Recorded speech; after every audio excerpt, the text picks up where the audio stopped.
எல்லோருக்கும் வணக்கம். விருதுநகர் புத்தக திருவிழாவில் நடைபெறுகிற ஒரு நிகழ்வுக்காக நான் நேற்று இங்கே வந்த நேரத்தில் அருமை நண்பர் முத்துமணி அவர்கள் இன்னொரு நிகழ்வை இப்படி நாம் ஏற்பாடு செய்யலாமே என்று சொன்னபோது உடனே மகிழ்ச்சியோடு சம்மதித்தேன். 2 காரணம். ஒன்று, அவர் ஒரு புத்தகம் எழுதியிருக்கிறார் அவருடைய தந்தையை பற்றி. அந்த நூலை நான் படித்தேன். அது வெறும் அவருடைய தந்தையை பற்றிய ஒரு நூல் மட்டுமல்ல, ஒரு வணிக குடும்பம் இந்த நகரில் எப்படி வாழ்ந்தது அப்படிங்கிறதை பற்றி ஒரு மிகப்பெரிய ஆவணமாகத்தான் அதை பார்த்தேன். ரொம்ப அழகாகவே எழுதியிருக்கிறார். இன்னொன்று, வணிகர்கள் எவ்வளவு அறத்தோடு இருக்கிறார்கள். அவர்கள் குடும்ப உறவில் அவர்களுடைய சகோதரிகளை பற்றி, தந்தையினுடைய மாண்பை பற்றி, தந்தை பெண் பிள்ளைகளிடம் காட்டிய அன்பை பற்றி அதையெல்லாம் படிக்கும்போது எனக்கு தோன்றியது, அவரே ஒரு எழுத்தாளர் தான், தன்னடக்கத்தோடு அதையெல்லாம் வெளியே சொல்றதில்லை அப்படின்னு. இன்னொன்று, அவர் தன்னுடைய ஆலையில் அங்கே பணியாற்றவர்கள் படிப்பதற்காக ஒரு நூலகம் வைத்திருக்கிறார். அங்கே இருக்கக்கூடிய பணியாளர்கள் அந்த நூல்களை படிக்கிறாங்க, விமர்சனம் செய்கிறார்கள். நானே நேரில் போய் பார்த்தேன். தமிழ்நாட்டில் எத்தனையோ பெரிய பெரிய ஆலைகள் இருக்கிறது, ஆனால் அங்கே நூலகம் வைத்து பணியாளர்களை படிக்க வைக்க வேண்டும் என்ற மனது இவருக்குத்தான் இருக்கிறது. அதுதான் நண்பர்களே இங்கே பேசுவதற்கு நான் வருவதற்கான முதல் காரணம். இந்த 2 நாட்களில் அவரும் அவருடைய துணைவியாரும் அவருடைய சகோதரிகளும் அவர்கள் வீட்டில் எங்களை கவனித்துக் கொண்டது போல எங்குமே கவனித்துக் கொண்டிருக்கிறார். யாரும் என்ன கிடையாது. அந்த அன்பு என்பது ஒரு எழுத்தாளர் மீது அல்ல, உண்மையில் அவர்களுக்கு தமிழ் மீது, எழுத்தாளர்கள் மீது, மொழி மீது, புத்தகங்கள் மீது இருக்கக்கூடிய அன்பினுடைய அடையாளமாகத்தான் பார்க்கிறேன். அவர்களுக்கு இந்த சபையில் நான் என் மனம் நிறைந்த நன்றியை நான் முதல்ல தெரிவிச்சுக்கிறேன். அப்புறம் வினோத் அவர்கள் என்னை அறிமுகப்படுத்தினார். அவர் இதுவரை தமிழில் யாரும் செய்யாத ஒரு அரிய செயலை செய்திருக்கிறார். என்ன செயல் அப்படின்னா, என்னுடைய 100 கதைகளை எடுத்துக்கொண்டு 100 நாட்கள் இணைய வழியாக கூட்டம் நடத்தியிருக்கிறார். எந்த எழுத்தாளருக்கும் இதுவரை அப்படி ஒரு நிகழ்ச்சி நடந்ததே கிடையாது.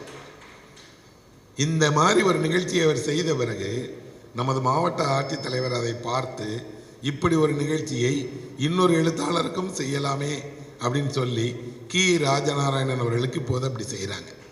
அப்படி ஒரு மாவட்ட ஆட்சித்தலைவர் பாராட்டுகிறபடி தமிழ்நாட்டிலே எந்த படைப்பாளிக்கும் கிடைக்காத ஒரு கௌரவத்தை அவர் எனக்கு கொடுத்தார்.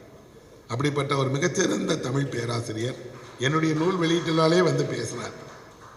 அப்புறம் சாமி அவர் இங்கே நிகழ்ச்சியை ஒருங்கிணைப்பு செய்தாலும் அவர் கல்லூரியில் எனக்கு இளையவர். நாங்கள் ஒரே கல்லூரியில் படித்தோம், ஒரே நாட்களில் நாங்கள்லாம் அந்த கல்லூரியில் இருந்தோம். அன்றிலிருந்து அவருடைய தமிழ் பற்று என்பது அப்படி இருக்கு. அவர் ஒரு கெமிஸ்ட்ரி படித்த மாணவர், ஆனால் அவருடைய ஆசை, அவருடைய கனவு, அவருடைய விருப்பம் எல்லாம் இலக்கியத்தின் மீது இருக்கிறது. அவர் இந்த நிகழ்ச்சியை ஒருங்கிணைக்கிற விதமும் சரி, இங்கே அவர் நடந்து கொண்ட விஷயமும் சரி, மிகுந்த பாராட்டுக்குரியது. அவருக்கும் என்னுடைய நன்றியை நான் தெரிவிச்சுக்கிறேன்.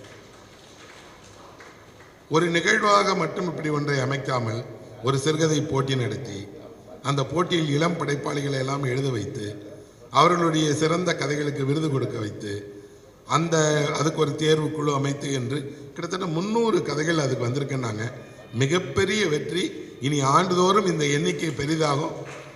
சொல்லப்போனால் இது ஒரு மிக முக்கியமான சிறுகதை போட்டியாக எதிர்காலத்தில் அமையும் அப்படின்னு நான் நம்புகிறேன். அந்த போட்டியை அவர்கள் நடத்துனாங்க. இன்னும் கொஞ்சம் நேரத்தில் அதுக்கான விருது வழங்க போகிறோம்.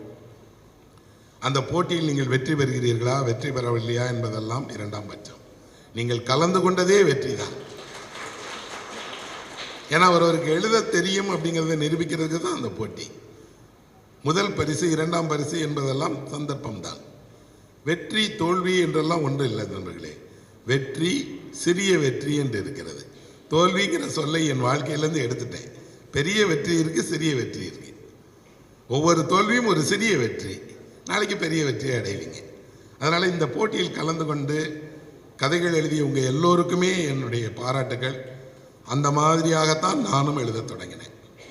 இப்படி போட்டி நடத்துவதற்கு அன்றைக்கு யாரும் இல்லை. அதனால் நாங்கள் என்ன பண்ணோம் அப்படின்னா, பத்திரிகைகளுக்கு ஒரு கதை எழுதி தபாலில் அனுப்பிட்டு அவர்கள் தேர்வு செய்வார்களான்னு தெரியாமல் காத்திருந்து, தேர்வு செய்த போது அந்த பத்திரிகை எங்கே வரும்னு தெரியாமல் இருந்து வாங்கித்தான் வந்தேன். நான் மல்லாங்கலில் இருக்கக்கூடிய அந்த கிராமத்தினுடைய தபால் பெட்டியில் தான் என் முதல் கதையை போட்டேன். யார்ட்டையும் கொடுக்கல தெரியாது. ஆனால் என்னுடைய அதிர்ஷ்டம், அந்த கதையை தமிழினுடைய மிக முக்கியமான எழுத்தாளர் அசோகமித்திரன் படித்தார், தேர்வு செய்தார்.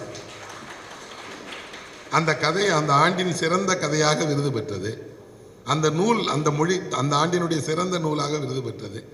ஒரு வகையில் நான் அதிர்ஷ்டசாலி. என் முதல் கதையிலேயே கண்டுபிடிக்கப்பட்டேன் நான் ஒரு நல்ல எழுத்தாளன் என்பதால். அப்போ அந்த சந்தர்ப்பம் உங்களில் எல்லோருக்குமே கிடைக்கும். இந்த போட்டி அதற்கான ஒரு களமாக இருக்கும் அப்படின்னு நான் நம்புகிறேன். அவர்களுக்கு என்னுடைய மனமிறைந்த பாராட்டுக்களையும் அன்பையும் தெரிவிச்சுக்கிறேன். இவற்றையெல்லாம் விட இந்த மாதிரியான ஒரு இலக்கிய உரையை கேட்பதற்காக ஒரு மாலையை இப்படி செலவிடலாம் வந்திருக்கக்கூடிய உங்களுக்குத்தான் என்னுடைய மனமிறைந்த நன்றியும் அன்பும். ஏன்னா நீங்கள் தான் உண்மையில் இந்த இலக்கியத்தினுடைய பக்க பலம் தூண்கள். யாரோ எழுதுகிறோம், யாரோ நடத்துகிறோம், ஆனால் நீங்கள் தான் அதை உண்மையாக ஆதரிக்கிறீங்க. நீங்கள் தான் அதை உண்மையில் உங்கள் மனதில் ஏந்தி இன்னொரு தலைமுறைக்கு கொண்டு போகிறீங்க. நமக்கு தெரியும், சென்னை போன்ற பெரிய நகரங்களில் நீங்கள் ஒரு கூட்டம் நடத்தினா 50 பேருக்கு மேலே வரமாட்டாங்க. வந்த உடனேருந்து கையில் இருக்க ஃபோன் பார்த்துக்கிட்டே இருப்பாங்க. 8 மணிக்கு மேல் அரங்கத்தில் யாருமே இருக்க மாட்டாங்க, நடப்பவர் தான் இருப்பார்.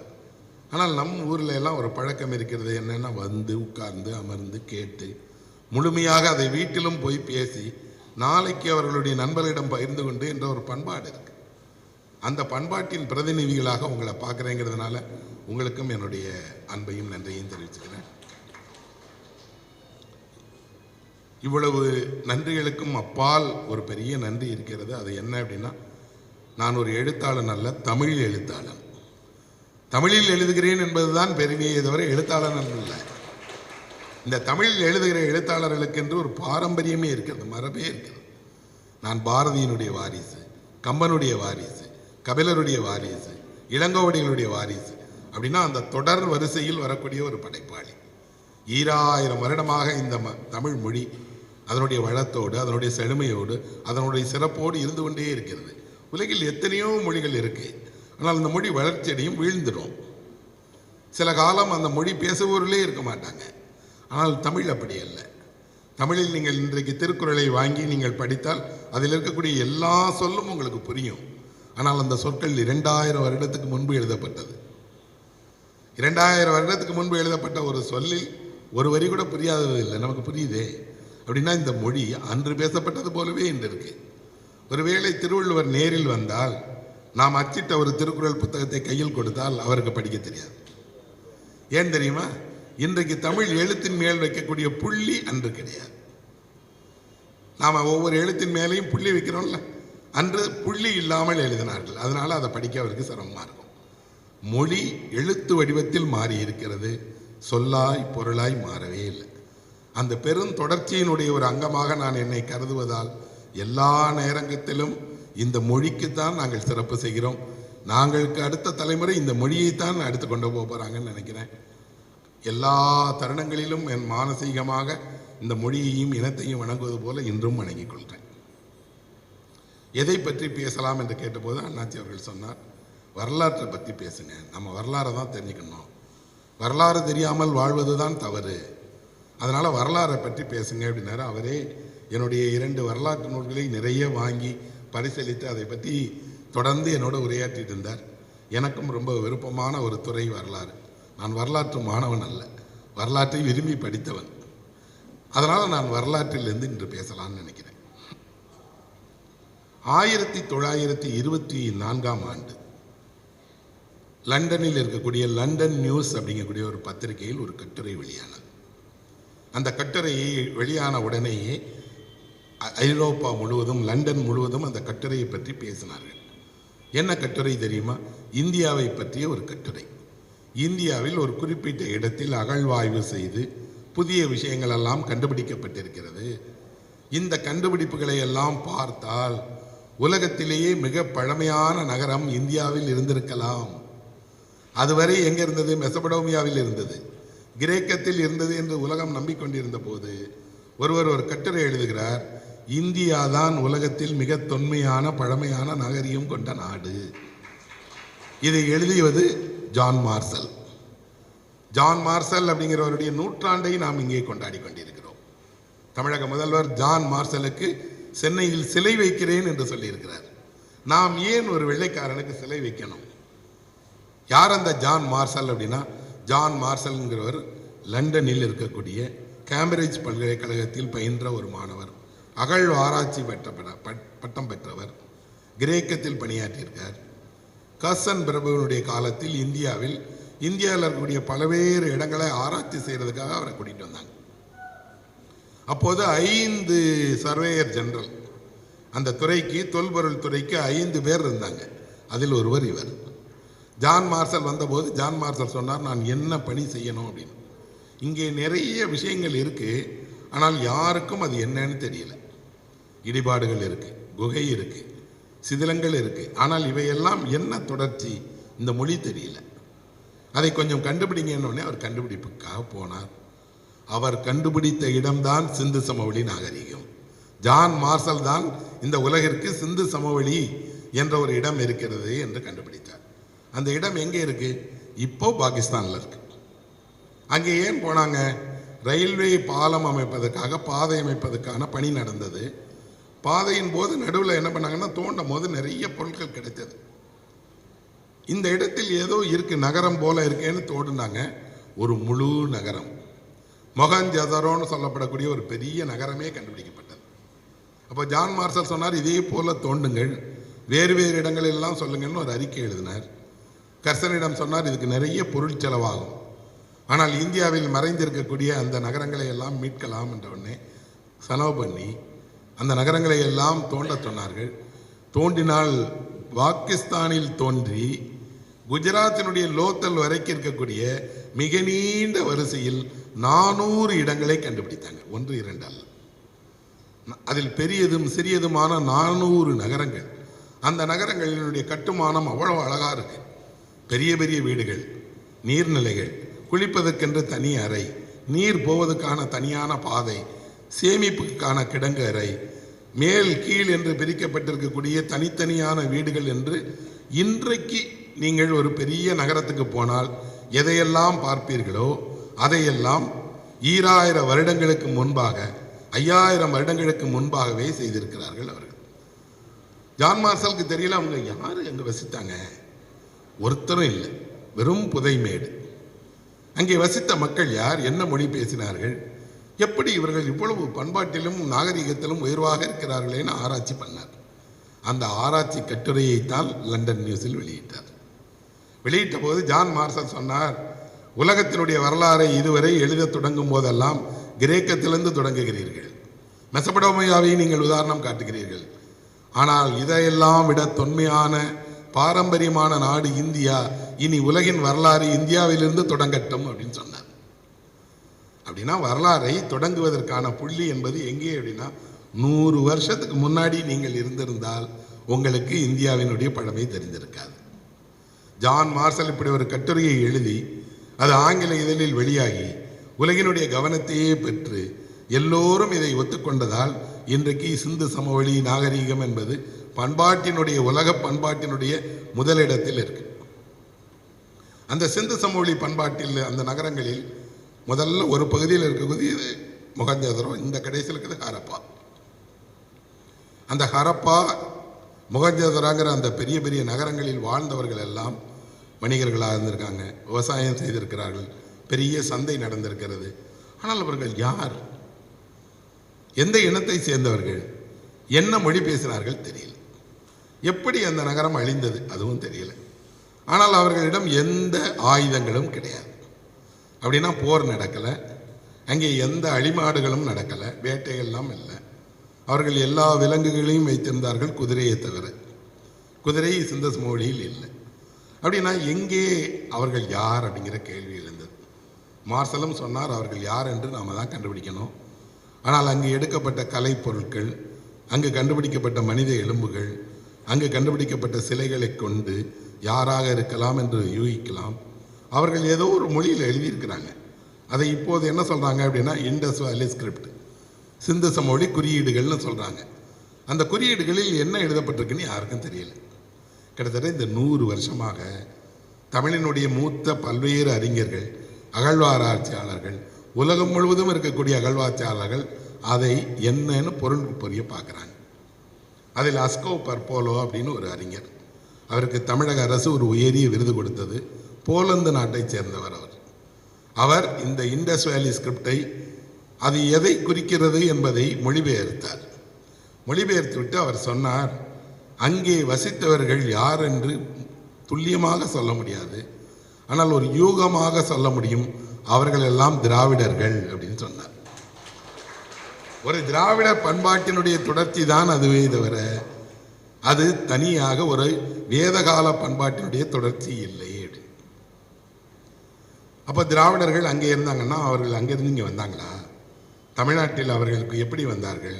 கால இடைவெளியில் வைத்து கொண்டால் இண்டஸ் வேலி முடிந்து தமிழ்நாட்டினுடைய பண்பாடு தொடங்குவதற்கு 3000-4000 ஆண்டு இடைவெளி இருக்கே, அதை எப்படி நிரப்புவது தெரியல யாருக்கும். இன்று வரை அது ஒரு கேள்வி. ஆனால் அந்த சிந்து சமவெளியில் இருக்கக்கூடிய நகரங்களை பாருங்கள். எப்போது நேரம் கிடைச்சா நீங்கள் போய் உங்கள் கையில் இருக்கக்கூடிய செல்ஃபோனில் இண்டஸ் வேலின்னு ஒரு டாக்குமெண்ட்ரி இருக்குது, 1/2 மணி நேரம் தான். நீங்கள் பாருங்கள், அந்த நகரத்தை எல்லாம் நீங்களே கண்ணில் பார்க்கலாம். அதில் என்ன பண்ணியிருக்காங்கன்னா, சுடு செங்கலை கொண்டு அழகழகாக வீடு கட்டியிருக்காங்க. எல்லா செங்கலும் ஒரே அளவில் இருக்குது. அப்படின்னா செங்கல் செய்வதற்கு அங்கே என்ன இருக்குது அப்படின்னா, ஒரு முன்மாதிரி இருக்குது. இந்த அளவில் தான் செங்கல் செய்யணும். எங்கே இண்டஸ் வேலியில் செங்கல் கிடைத்தாலும் அதே அளவில் தான் இருக்குது. ஆனால் அதே அளவுள்ள செங்கல் இந்தியாவினுடைய வேறு ஏதேனும் பகுதியில் கிடைத்திருக்கிறதா என்றால் வேறு எங்கேயுமே கிடைக்கல, தமிழ்நாட்டை தவிர. தமிழ்நாட்டில் அது கிடைக்கிறது. எங்கே பாகிஸ்தான் பக்கத்தில் ஹரப்பாவில் இருக்கக்கூடிய ஒரு செங்கலும் தமிழ்நாட்டில் இருக்கக்கூடிய செங்கலும் எப்படி ஒன்று போல இருக்கு? தமிழர்கள் அங்கிருந்து வந்தார்களா அல்லது வணிகம் செய்தார்களா? அங்கே எப்படி போனார்கள்னு தெரியல. ஆனால் நம்மிடம் அங்கே இருக்கு. அங்கே இரும்பு உருக்கி இருக்கிறாங்க. இண்டஸ் வேலியில் இரும்பு உருக்குகிற தொழில்நுட்பம் அவர்களுக்கு தெரியும். அதே தொழில்நுட்பம் தமிழர்களுக்கும் தெரியும். ஆதிச்சநல்லூரில் இரும்பு உருக்கி இருக்கிறோம்.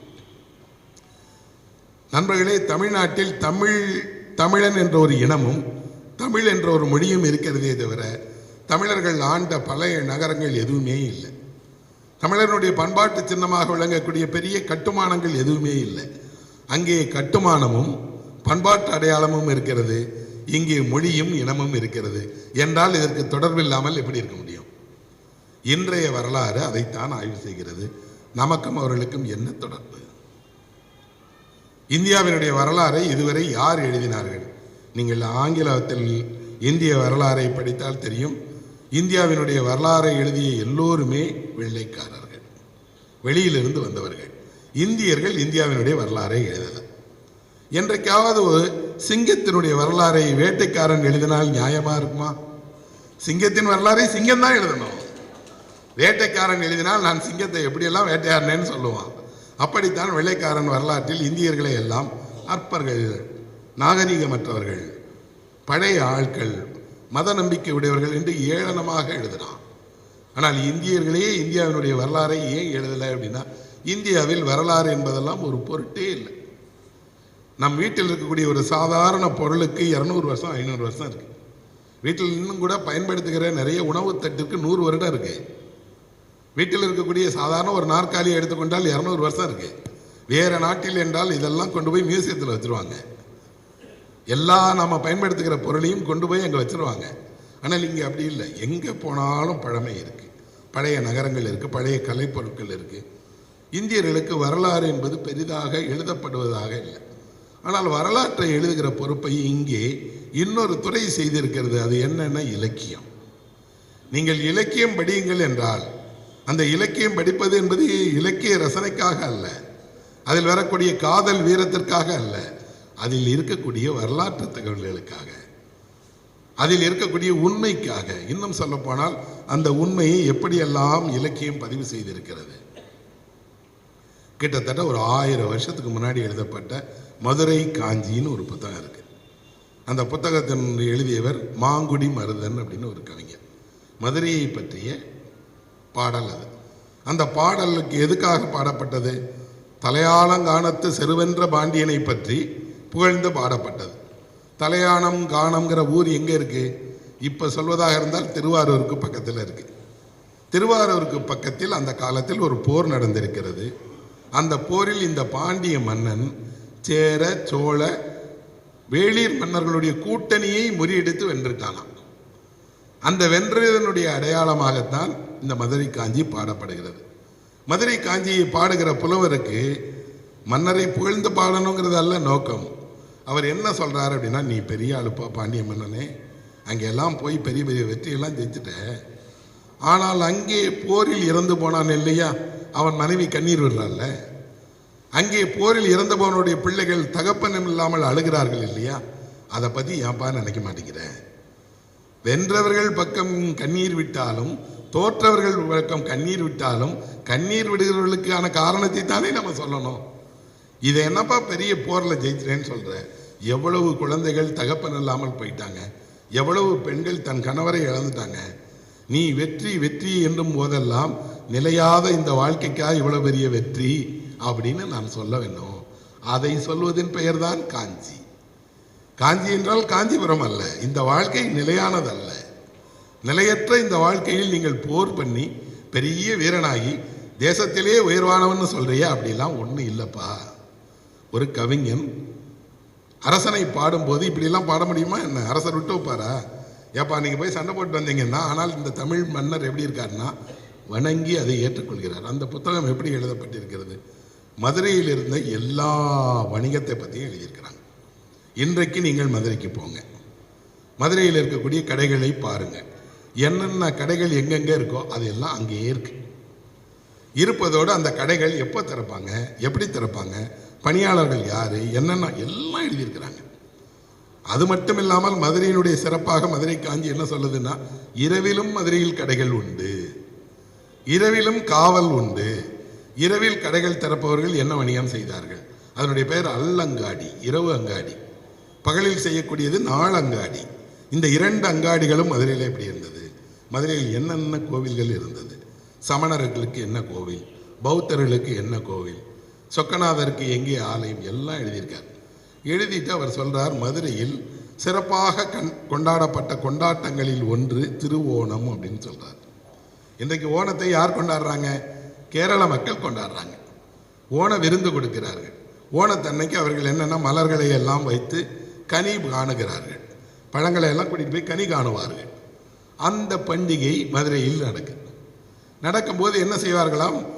யானை மீது அலங்காரம் செய்து ஓணத்திற்கான அந்த தென்னம்பாழையோடு அப்படியே ஊர்வலம் வருமா. யானையினுடைய முகப்படத்தில் சூரியனுடைய வெளிச்சம் பட்டு தக தக தக தகன்னு அப்படி பொன் மாதிரி மனுங்குமா. ஒரு அம்மா இதை பிள்ளைக்கு வேடிக்கை காட்டுறதுக்காக கூட்டத்தில் நிற்கிறா.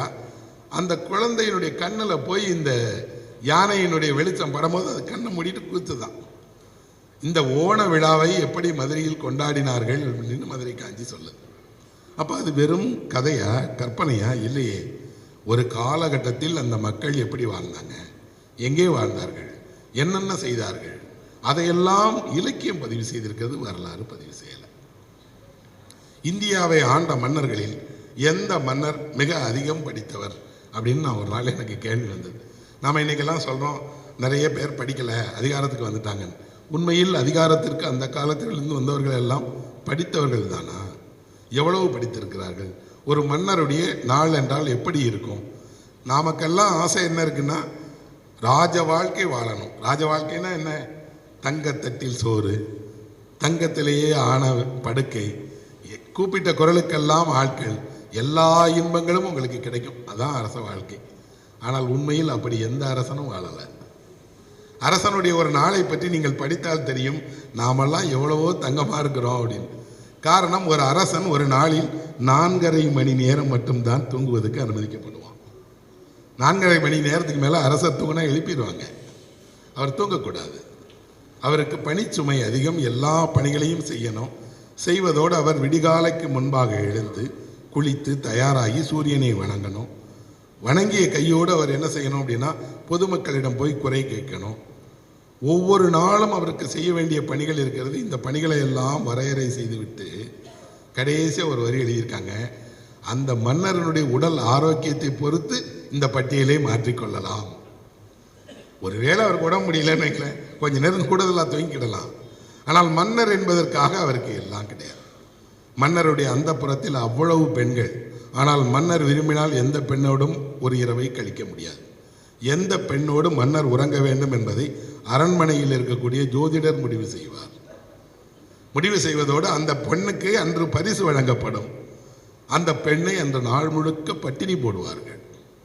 அவளுக்கு உணவளிக்க மாட்டார்கள். காரணம் என்ன அப்படின்னா, அந்த பெண் ஒருவேளை அஜீரண கோளாறு ஏற்பட்டால், உடல் ஏதேனும் உபாதைகள் வந்தால் அது மன்னரை பாதிச்சிடும், அதுக்காக கொடுக்க மாட்டாங்க. எல்லாம் தாண்டி மன்னருக்கு இன்னும் பெரிய சவால் என்னன்னா, அவருடைய உணவில் விஷம் வைத்துருவாங்க. ஒரு வேளை கூட அவர் எந்த உணவையும் ஆசையாக எடுத்து சாப்பிட முடியாது.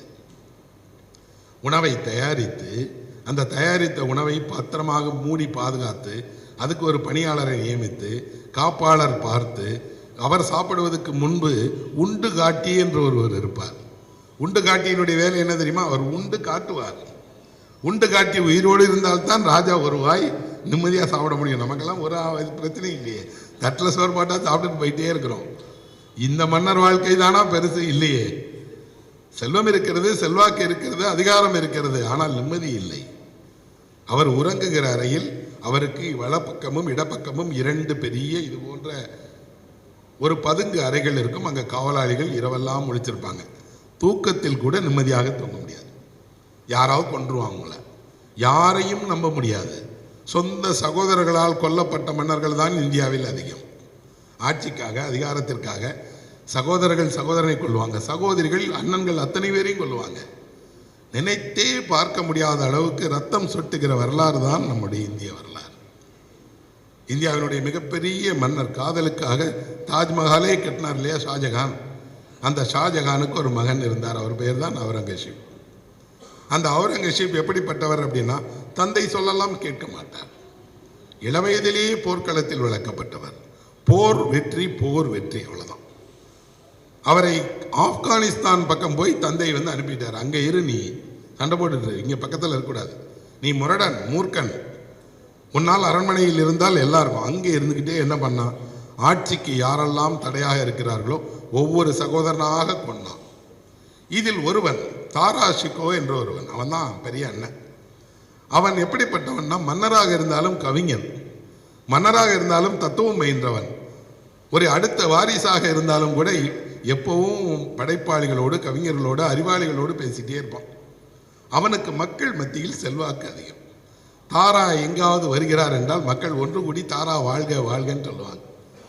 இவருக்கு இப்படி ஒரு அண்ணன் இருந்தால் நமக்கு எப்படி அரியணை கிடைக்கும்? எப்படி ஆட்சி கட்டில் கிடைக்கும்? இந்த அண்ணனை கொல்லணும்னு முடிவு பண்றான். ஆனால் வெறுமனாக கொல்லக்கூடாது. அவனை நட்ட நடுவீதியில் ஒரு நாயை அடித்து இழுத்து செல்வது போல எல்லோர் முன்னாடியும் அவன் புகழை கொல்லணும். அவன் மீது பொய் குற்றச்சாட்டை உருவாக்கி அவனை கொன்று வீதியில் நாயை போல இழுத்து போய் அரண்மனையினுடைய கோட்டை வாயிலில் அவன் உடலை தொங்க விட்டு கழுகுகள் தின்ன விட்டு அவன் சாகட்டும் அப்படின்னு பண்றான். யாருக்கு நடக்கிறது? ஒரு இளவரசனுக்கு. ஆனால் அதை பார்த்தவன் தந்தை என்ன செய்கிறார்? ஒன்றும் பண்ண முடியாது. ஏன்னா மகன் இன்னொரு மகனை கொள்கிறான். பயமா இருக்கு தான் என்னுடைய பையனை பார்த்து. அப்போ அவுரங்கசீப் ஒரு கடிதம் எழுதுகிறான் தந்தைக்கு. என்ன கடிதம் தெரியுமா? தந்தையை, நீங்கள் எனக்கு முடிசூட்டி அரண்மனையில் எப்போது என்னை அரசராக்கப் போகிறீர்கள்? அரசராகாவிட்டால் நானே நேரில் வந்து அதை கேட்பேன் அப்படின்னு எழுதுகிறான். இவர் உடனே பதில் எழுதுகிறார், நீ வரவே கூடாது, உன் இடம் அங்கே தான், இந்த ஊர் பக்கமே வரக்கூடாது, நீ ஆக்ராக்கே வரக்கூடாதுங்கிறான். அவன் இந்த கடிதம் போய் கிடைப்பதுக்கு முன்னாடி கிளம்பி படையோடு வந்துட்டான். வந்து தந்தையை பிடித்து ஒரு சிறையில் வைத்தான். நீங்களும் நானும் தாஜ்மஹாலுக்குள் எத்தனையோ முறை போயிருக்கிறோம். ஆனால் அதை கட்டிய ஷாஜகான் ஒரு முறை கூட தாஜ்மஹாலுக்குள் போனதே இல்லை. வெளியிலிருந்து தான் பார்த்தார். வாழ்க்கை எப்படிப்பட்டது பாருங்க. நீங்கள் ஒரு தாஜ்மஹாலையே கட்டிட்டீங்க, ஆனால் அதுக்குள்ள உங்களுக்கு போறதுக்கு வாழ்க்கை இல்லை. அப்படின்னா உலகத்திற்கு ஒரு அதிசயம் இருக்கிறது, அந்த சொந்த மனிதனுக்கு இல்லவே இல்லை. சிறையினுடைய கூடத்தில் இருந்து உயரமான ஒரு உப்பரிகையில் இருந்துட்டு தூரத்தில் கூடிய தாஜ்மஹாலுக்குள்ள ஆட்கள் போறதைத்தான் ஷாஜகான் பார்த்துட்டு இருந்தார். அவருக்கு ஒரு மகள் ஜஹானாரான்னு பேர். அவளிடம் போய் இந்த அவுரங்கசீப் சொன்னா, அவரை உயிரோடு விட்டு வைத்திருப்பதே பெரிய விஷயம், அவர் சிறையில் அப்படியே இருக்கட்டும், நீ போய் வேணும்னா அவருக்கு சாப்பாடு கொடு, கவனித்துக்கொள், ஆனால் அவர் இறந்தால் எந்த அரசு சடங்கும் நடக்காது, மரியாதை கிடைக்காது, போனால் போகட்டும் கிழவன் என்று விட்டு வைக்கிறேன். ஷாஜகான் உண்மையில் ரத்த கண்ணீர் விட்டார். அவர் ஒரு பக்கம் காதலினுடைய நாயகனாக இருக்கிறார், இன்னொரு பக்கம் சொந்த பிள்ளைகள் இப்படி இருக்காங்களே. ஒரு பெற்றோர்களால் தாங்கவே முடியாத விஷயம் என்ன அப்படின்னா, பிள்ளைகளால் வஞ்சிக்கப்படுவது தான். பிள்ளைகள் தங்களை இப்படியெல்லாம் நடத்திட்டாங்களே, இவர்களை வளர்க்கிற காலத்தில் எவ்வளவு ஆசையாக வளர்த்தோம். ஒவ்வொரு விஷயத்திலும் இந்த பிள்ளை மேன்மையுடையும் நல்லவனாக வருவான், மிகச்சிறந்த புகழை வாங்கி கொடுப்பான், தன்னை முதிய காலத்தில் வைத்து சீராட்டுவான் எல்லாம் போயிடுச்சு. கண்ணீர் விட்டார், இறந்துட்டார். இறந்தாலும் இதே போலதான், எந்த சடங்கும் நடக்கலை. கொண்டு போய் அவரை ஒரு புதைமேட்டில் புதைச்சி விடுங்கிறான். இப்போ கூட நீங்கள் போய் பார்த்தீங்கன்னா ஷாஜகானுக்கு ஒரு பெரிய கல்லறை இருக்காது. பின்னாடி தான் என்ன செய்தார்கள்னா அவருடைய உடலை கொண்டு போய் இந்த தாஜ்மஹாலினுடைய இன்னொரு சமாதியில் வைத்து, அது கூட அது இங்கே இருக்கா இல்லையான்னு தெரியாது இப்போ நமக்கு. ஆனால் வரலாற்றில் இப்படித்தான் தொடர்ந்து இரத்த வெள்ளத்தில் இருக்காங்க. அவுரங்கசீப் பதவிக்கு வந்தான், மிகப்பெரிய முகலாய சாம்ராஜ்யத்தையே உருவாக்கினான். அவனுக்கும் பையன்கள் பிறந்தார்கள், பையன்கள் வளர்ந்தார்கள்.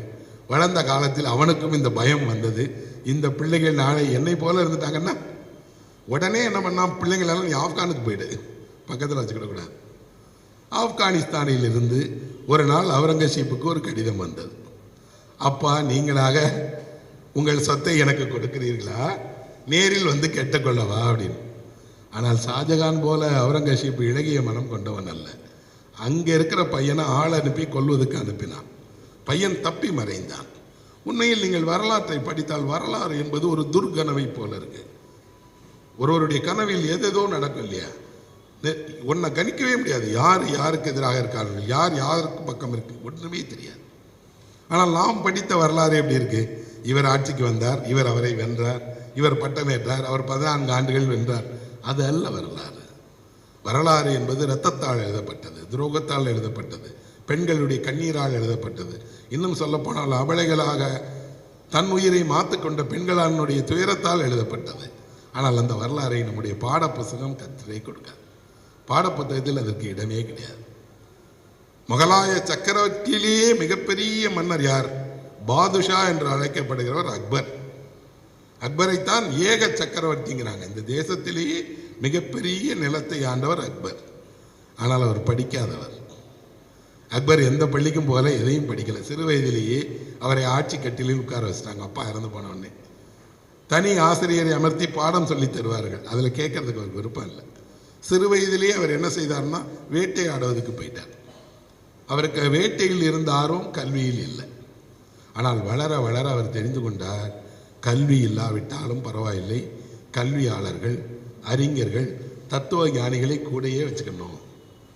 வச்சுக்கிட்டு என்ன பண்ணார், கிதாப் கானா அப்படின்னு சொல்லி ஒரு பெரிய நூலகத்தை அக்பர் உருவாக்கினார். அவர் காலத்தில் இப்படி அச்சு இயந்திரம்லாம் வரல, ஏடுதான், அதுவும் பெர்ஷியாவினுடைய ஏடுதான். இந்த ஏடிலிருந்து 20,000 ஏடுகளை சேகரித்து வைத்து தினமும் 2 மணி நேரம் அங்கே போய் உட்கார்ந்து யாரையாவது ஒருவரை படிக்க சொல்லி கேட்பார். நிறைய பழைய தலைமுறை வணிகர்கள் இப்படித்தான் கேட்டு தெரிந்து கொண்டார்கள். நாங்கள் படிக்கலை தம்பி, எங்களுக்கு படிக்கிறதுக்கு சந்தர்ப்பம் கிடைக்கல, ஆனால் யாராவது சொன்னால் நாங்கள் கேட்டுக்கிறோம். அப்படித்தான் அவுரங்கசீப் கூட படித்தான். ஆனால் அக்பர் இவ்வளவு புத்தகங்களை படித்தது போல படிக்கலை. இப்போ வரலாற்றில் நமக்கு தெரிகிறது, ஒரு பேரரசனாக வந்த ஒருவருக்கு அந்த பேரரசனுடைய ஆட்சி தெரிகிறதே தவிர அவருடைய ஆசை என்ன, அவர் உருவாக்கிய கிதாப் கானா எங்கே இருக்கு, அங்கே என்ன நூல்களை படித்தார், அதெல்லாம் வரலாற்றில் எழுதப்படலை. ஆனால் படிக்கும்போது ஆச்சரியமாக இருக்கு. இப்படித்தான் வரலாற்றில் நாம் அறியாமல் எங்கெங்கேயோ ஏதோ மூலைகள்லாம் நடந்திருக்கு. இன்றைக்கு நாம் பார்க்கக்கூடிய வெள்ளைக்காரர்கள் நம்மிடம் வந்தார்கள், இந்தியாவை ஆட்சி செய்தார்கள். கிழக்கிந்திய கம்பெனி தான் இந்தியாவை ஆட்சி செய்தது எல்லாருக்கும் தெரியும், நம்ம ஸ்கூல்லே படிச்சிட்டோம். எதற்கு வந்தார்கள், இந்தியாவில் கிடைக்கக்கூடிய எல்லா வாசனை பொருட்களையும் வாங்கிறதுக்காக வந்தாங்க. மிளகு கிடைக்குமா, அகில் கிடைக்குமா, சந்தனம் கிடைக்குமா என்று வாங்குவதற்காக வந்தாங்க. ஏன் அவங்க நாட்டில் இல்லையான்னு நமக்கு முதல்ல ஒரு கேள்வி வரும். அவர்கள் நாட்டில் இந்த பொருட்கள் விளையாது. இங்கிலாந்தில் எல்லோரும் மிளகு பயன்படுத்துவார்கள். எதுக்கு பயன்படுத்துவாங்க, சூப் வைக்கிறதுக்கு மிளகு பயன்படுத்துவார்கள். கறியை நீங்கள் எந்த ஆட்டு இறைச்சியை, மாட்டு இறைச்சியை, எந்த இறைச்சியை வேக வைப்பதாக இருந்தாலும் அதனை வேக வைக்கும் போது மிளகு போட்டுத்தான் வேக வைப்பார்கள். அதனால் தான் மிளகுக்கு கறி என்றே ஒரு சொல் இருக்கு. மிளகு என்றால் கறி தான் அது. அதனால தான் கறி என்ற சொல்லுக்கு தனியாக ஒரு பொருள் இல்லை, மிளகைத்தான் குறிக்கும். ஆனால் இந்த மிளகு பிரிட்டிஷ்காரர்கள் வணிகர்களிடம் இல்லை. டச்சு வணிகர்கள் தான் அன்றைக்கு இங்கிலாந்தில் இந்த மிளகு விற்பனை செய்தார்கள், கிராம்பு விற்பனை செய்தார்கள். எதையெல்லாம் சமையலுக்கு பயன்படுத்துகிறோமோ அந்த பட்டை, லவங்கம், எல்லா ஜீரகம் உட்பட எல்லாமும் டச்சு வணிகர்கள் கையில் இருந்தது. டச்சு வணிகர்கள் என்ன செய்வாங்க அப்படின்னா, ஒவ்வொரு ஆண்டும் கிறிஸ்மஸுக்கு முன்னாடி விலையை கூட்டிடுவாங்க. ஏன்னா கட்டாயம் வாங்குவாங்கல்ல. 5 ஷில்லிங் விலைக்கு விற்கக்கூடிய மிளகை 50 ஷில்லிங் அப்படின்னு சொல்லுவாங்க. ஏன்னா வேறு வழியே இல்லை, நீங்கள் கட்டாயமாக நீங்கள் அந்த சூப் வைப்பீங்க, மிளகு வாங்குவீங்க. இப்படி நம்மை கொள்ளை லாபம் அடிக்கிறாரே இந்த டச்சு வணிகன். இந்த மிளகை நாமே வாங்கிடக்கூடாதா, நாமே போயிடக்கூடாதா? அப்படி என்று அவர்கள் 5 வணிகர்கள் ஒன்று கூடி நாமே நேரடியாக இந்தியாவிற்கு போய் நாமே நேரடியாக இந்தியாவில் மிளகை வாங்கலாம், இந்தியாவில் கிடைக்கக்கூடிய நறுமணப் பொருட்களை எல்லாம் வாங்கலாம் அப்படின்னு ஒரு ஆலோசனை செய்தார்கள். அந்த ஆலோசனைக்கு அரசியும் ஒத்துக்கொண்டார். அவரும் அதனுடைய ஒரு பங்குதாரரானார். இணைந்து உருவாக்கப்பட்டது தான் கிழக்கிந்திய கம்பெனி. 1600 உருவாக்கினாங்க. இந்தியாவில் கிழக்கிந்திய கம்பெனி வாங்கிய முதல் சொத்து எது தெரியுமா? சென்னையில் இருக்கக்கூடிய சென்ட் ஜார்ஜ் கோட்டை தான். இங்கே சென்னையை முதல்ல விலைக்கு வாங்கினாங்கல்ல, அந்த இடத்தை வாங்கியது தான் பிரிட்டிஷ்காரன் வாங்கின முதல் சொத்து. இங்கே வந்து சென்னப்பட்டினமாக இந்த இருந்த இடத்தை விலைக்கு வாங்கி தாமல சென்னப்ப நாயக்கர் என்றவரிடமிருந்து இந்த இடத்தை 2 பேர் பணம் கொடுத்து வாங்கி சென்னையில் காலடி வைத்தார்கள், இந்தியாவில் காலடி வைத்தார்கள். அப்போ ஒரு சம்பவம் சொல்லப்படுகிறது, அது நிஜமான தெரியாது, நடந்திருந்ததா என்பதற்கு வரலாற்று சாட்சி இல்லை. ஆனால் ஒரு குறிப்பு இருக்கிறது. என்ன அப்படின்னா, அப்போது இருந்த மன்னரனுடைய ஷாஜகானுடைய மகளான அந்த ஜஹானாராவிற்கு தீ காயம் பற்றுச்சு. அந்த தீ காயத்திற்கு வைத்தியம் பண்ணவே முடியல. மகளினுடைய முகத்தில் தீ காயம் இருக்கதை மன்னர் எப்படி பொறுத்திருப்பாரு? என்ன வேணாலும் செய்யுங்க, எப்படியாவது மகளை குணப்படுத்துங்க, அவள் அழகி இல்லையா அப்படிங்கிறார். பர்ஷிய வைத்தியர்கள் வராங்க, இந்திய வைத்தியர்கள் வராங்க, ஒருவராலும் குணப்படுத்த முடியல. அப்போ ஒரு பிரிட்டிஷ் டாக்டர் வரார். அவர் சொல்லுகிறார், நான் வேணா சிகிச்சை பண்ணட்டுமா அப்படின்னு. அன்றைக்கு பெண்களுக்கு மருத்துவம் செய்வது எப்படி செய்வாங்க அப்படின்னா, நேராக பார்க்க முடியாது, திரை போட்டிருப்பார்கள். தண்ணீரில் தான் அவர்கள் முகம் தெரியும். தண்ணீரில் தெரிகிற முகத்தை பார்த்து தான் நீங்கள் கண்டுபிடிக்கணும், நேரில் பார்க்க முடியாது, தொட்டு கூட பார்க்க முடியாது. அப்படி பார்த்தே அவர் என்ன செய்தார்னா, இந்த தீ காயத்திற்கான மருந்தை கொடுத்தார். தீ காய ஆறியது, முகம் பழைய இதாச்சு. ஆன உடனே அந்த டாக்டரை அழைத்து அரசர் கேட்டார், உங்களுக்கு என்ன வேணாலும் செய்கிறேன், ஏன்னா என் மகளுக்கு நீங்கள் நல்லது செய்திருக்கிறீர்கள். அவர் சொன்னார், எனக்கு ஒன்றுமே வேண்டாம், கிழக்கிந்திய கம்பெனி வரி இல்லாமல் வணிகம் செய்வதற்கு அனுமதி கொடுங்கன்னு கேட்டார். எங்கே நம்ம ஆளை அடிச்சிருக்கான் பாருங்க. மகளுக்கு ஒன்றுனா நம்ம ஊரில் எது கேட்டாலும் செஞ்சிருவாங்க. அதுலேயும் ஒரு மன்னர் தன் மகளுக்கு ஒன்றுனா அவ்வளோதான், உடனே விட்டார். இதுதான் உண்மையாக நடந்ததா தெரியாது. ஆனால் இப்படி ஒரு சம்பவம் நடந்தது. அந்த சம்பவத்தில் இப்படி ஒரு மருத்துவர் வந்தார் என்ற ஒரு செய்தியை நான் படித்தேன். ஆனால் இருக்கலாம், அப்படித்தான் வரலாற்றில் நிறைய நேரங்களில் நாம் எதிர்பாராத ஒரு சிறிய விஷயம் பெரிய வேலையாக மாறும். இந்தியா முழுவதும் வரி இல்லாமல் வணிகம் பண்ணாங்க. வணிகம் செய்ய வந்ததோடு இங்கே இருக்கக்கூடிய மன்னர்கள் பலவீனமானவர்கள்னு பார்த்துட்டு ஒருவருக்கொருவர் சண்டை மூட்டி குழந்தை இல்லாமல் இருக்கக்கூடிய ராஜ்யங்களை எல்லாம் பறிமுதல் செய்து கொண்டு கிட்டத்தட்ட இந்தியாவை மொத்தமாக அவர்கள் கபலீகரம் செய்துட்டாங்க. அவர்கள் உண்மையில் இந்தியாவில் எவ்வளவு பேர் இருந்தாங்க? பாரதியார் காலத்தில் 30 கோடி முகமுடையான்னு சொல்கிறார். 30 கோடி இந்தியாவினுடைய தொகைன்னா வெள்ளைக்காரர்கள் எவ்வளோ பேர் இருந்தாங்க? 2 லட்சம் இருந்திருப்பான், ரொம்ப பெருசாக போனான். ஒரு மாநிலத்தில் 5000 10,000 பேர் இருந்திருப்பார்கள். ஆனால் அவர்கள் எப்படி நம்மை ஆட்சி செய்தார்கள் தெரியுமா? நம்மை வைத்தே தான் நம்மை ஆட்சி செய்தார்கள். நம்மில் ஒருவரையே தேர்வு செய்து நமக்கு எதிராகவே வேலை செய்ய வைத்தார்கள். அப்படி வேலை செய்ய வைத்ததோடு அவர்களுக்கு பட்டம் அளித்தார்கள், கௌரவம் கொடுத்தார்கள், அந்தஸ்து கொடுத்தார்கள், சலுகை கொடுத்தார்கள். அவரே நம்மை ஒடுக்கி, அவரே நம்மை அடிமைப்படுத்தி, அவரே நம்ம நாட்டினுடைய செல்வங்களை எல்லாம் அவர்களுக்கு கொண்டு போக வைத்தார்கள். அப்படின்னா வெள்ளைக்காரர்களால் கொண்டு போகப்பட்ட இந்தியாவினுடைய செல்வம் என்பது மிக மிக மிக மிக பெரியது. கிட்டத்தட்ட இந்தியா என்ற ஒரு பெரிய தங்க சுரங்கத்தை மொத்தமாக தோண்டி அவன் கொண்டு போயிட்டான். நாம் ஏமாற்றப்பட்ட வெறும் கையோடு நிற்கக்கூடிய ஒரு சுதந்திர இந்தியாவை தான் நாம் வாங்கணும். எல்லாம் போயிடுச்சு அவங்களுக்கு. ஆனால் எழுந்து வந்துருச்சு இன்றைக்கு இந்தியா. இந்த கிட்டத்தட்ட இந்த 47லேருந்து இவ்வளோ காலத்துக்குள்ளாடி இந்தியா இன்று உலகின் ஒரு முக்கியமான நாடாக இருக்கிறது என்றால் அது தேசத்தின் வளர்ச்சி அல்ல, தேசத்தினுடைய மக்களுடைய நம்பிக்கை. இந்த மக்கள் உறுதியாக இருக்காங்க. இந்த மக்கள் எப்படியாவது நாங்கள் உலகில் மிக முக்கியமான மனிதர்கள் என்பதை நிரூபிக்கிறாங்க. ஆனால் வரலாற்றில் நாம் படிக்கும் போது இதெல்லாம் ஏன் இல்லை? நாம் பாடம் படிக்கிறதில் மதிப்பெண்ணுக்காக வரலாறு படித்தோம். அந்த மதிப்பெண்ணுக்காக படிக்கப்பட்ட வரலாற்றில் வரலாற்று உண்மைகள் என்பது ரொம்ப ரொம்ப ரொம்ப ரொம்ப குறைவு. இப்போ இமயமலைன்னு இருக்கு, அதில் எவரெஸ்ட்னு ஒரு சிகரம் இருக்கு. எவரெஸ்டின் மேலே ஏறி சாதனை செய்தால் யாரும் செய்ய முடியாத சாதனையும் சொல்கிறோம். ஆனால் எவரெஸ்ட் என்பது ஒரு ஆங்கில அதிகாரியினுடைய பெயர், அது மலையினுடைய பெயர் அல்ல. ஜார்ஜ் எவரெஸ்ட் என்று சொல்லப்படக்கூடிய இந்தியாவினுடைய சர்வேயர் ஜெனரலாக இருந்தவருடைய பெயர் தான் அது. இந்தியா முழுவதையும் வெள்ளைக்காரர்கள் அளந்து பார்க்க வேண்டும் என்று முடிவு பண்ணாங்க. எதற்காக அளந்தார்கள்? மைசூரில் திப்பு சுல்தானுக்கும் வெள்ளைக்காரர்களுக்கும் சண்டை வந்தபோது மைசூருக்கு எப்படி போகிறதுன்னு தெரியல, தப்பான வழியில் அவர்கள் போயிட்டாங்க. உடனே வெள்ளைக்காரன் முடிவு செய்தால் நாம் இனிமேல் என்ன செய்ய வேண்டும் என்றால், எங்கிருந்து எங்கே போவதாக இருந்தாலும் அந்த ஊர் எங்கே இருக்குது, பக்கத்து ஊருக்கும் அந்த ஊருக்கும் இடையில என்ன இருக்குது, என்னென்ன சாலை இருக்குங்கிற ஒரு முழு இந்தியாவினுடைய நில அளவை வரைபடத்தை உருவாக்கணும்னு முடிவு பண்ணாங்க. அப்படி உருவாக்கப்பட்ட போது அந்த பணியை எங்கேருந்து தொடங்குவீங்க? இந்தியாவை நீங்கள் அளக்க வேண்டும் என்றால் எங்கேருந்து அளப்பீங்க? இந்த பக்கம் கன்னியாகுமரி இருக்குது, அங்கே இமயம் இருக்குது, இவ்வளோ பெரிய தேசத்தை எங்கே இழப்பீர்கள்? அவர்கள் ஒரு புள்ளியை தேர்வு செய்தார்கள். அது சென்னையில் இருக்கக்கூடிய சென்ட் தாமஸ் மவுண்ட். நீங்கள் அடுத்த முறை சென்னைக்கு போனால், கொஞ்சம் நேரம் இருந்தால், நீங்கள் அந்த மலையின் மீது போய் ஏறி பாருங்க. அங்கே அந்த சர்வே ஸ்டோன் இருக்கும், அந்த சர்வே ஸ்டோன் வச்சிருக்கிறாங்க. அங்கிருந்து தான் இந்தியா அளக்கப்பட்டது. அளக்கப்பட்டதனுடைய முதல் கல் அங்கே தான் இருக்கு. அந்த சர்வேக்கு ட்ரிகனோமெட்ரி சர்வேன்னு சொல்லுவாங்க. அந்த சர்வேயை தொடங்கி நடத்துகிற போது ஒரு பாதியில் அதனுடைய சர்வே ஜெனரலாக இருந்தவர் தான் இந்த எவரெஸ்ட். சரி, இந்த எவரெஸ்ட் மலை மேலே ஏறி எவரெஸ்ட் உச்சியை தொட்டு இதை அளந்து பார்த்தாரா என்ன? இல்லை.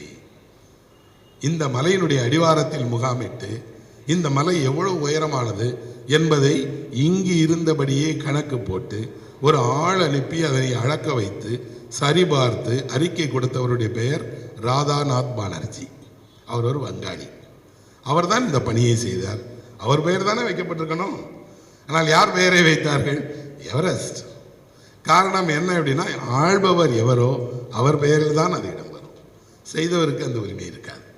ஆனால் ஒரு வரலாற்று மாணவனாக படிக்கிற காலத்தில் குறைந்தபட்சம் ஒரு பெயரையினுடைய கூட நீங்கள் சொல்லிக் கொடுக்கக்கூடாது வகுப்பறையில்.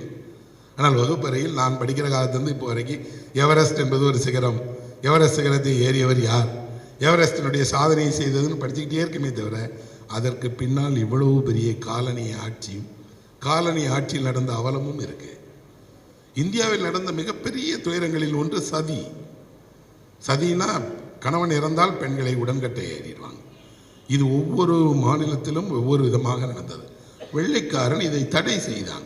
வெள்ளைக்காரன் செஞ்சதெல்லாம் தப்புன்னு மட்டும் சொல்லலை, சதியும் இருக்கிறது. அவன் தடை செய்தான். தடை செய்ததோடு அவன் என்ன செய்தான்னா, பெண்களை இப்படி அவர்கள் விருப்பம் இல்லாமல் உயிரோடு எரிக்காதீர்கள். இவ்வளவு பண்பாடுகிற பேசுகிற ஒரு தேசத்தில் பெண்களை நீங்கள் உயிரோடு கொள்வது தவறு, இதை சட்டம் இயற்றி தடுக்கிறேன் அப்படின்னு தடுத்தான். வெள்ளைக்காரன் செய்தது எல்லாமும் மோசமில்லை, எல்லாமும் நல்லதில்லை. அதே நேரத்தில் எதெல்லாம் அவன் எதற்காக செய்தான்? எதற்கு இந்த சாலை அமைத்தான்? எதற்கு ரயில் விட்டான்? எதற்கு துறைமுகங்களை உருவாக்கினான்? எதற்கு பள்ளி உருவாக்கினான்? ஏன் மருத்துவமனைகள் கட்டினான்? எல்லாவற்றுக்கு பின்னாடியும் வெள்ளைக்காரனுக்கு லாபம் இருக்கு. எந்த விஷயத்தையும் லாபம் இல்லாமல் வெள்ளைக்காரர்கள் செய்யலை. லாபம் என்றால் எளிதான லேசான லாபம் அல்ல. ஒரே ஒரு பொருளை சொல்கிறேன், உப்பு என்ற ஒரு பொருள். உப்பு பயன்படுத்தாதவர்களே இந்தியாவில் யாரும் கிடையாது. நீங்கள் எங்கே இருந்தாலும் கட்டாயம் உப்பு இருக்கணும். உப்பு எங்கே விளையும்? கடற்கரை பகுதியில் உப்பு விளையும். ஆனால் ஒரு நிலத்தில் வசிக்கக்கூடிய, மலை மேல் வசிக்கக்கூடிய, காட்டில் வசிக்கக்கூடியவருக்கு உப்பு எங்கே கிடைக்கும்? உப்பு விற்கிறதுக்கு வருவாங்க.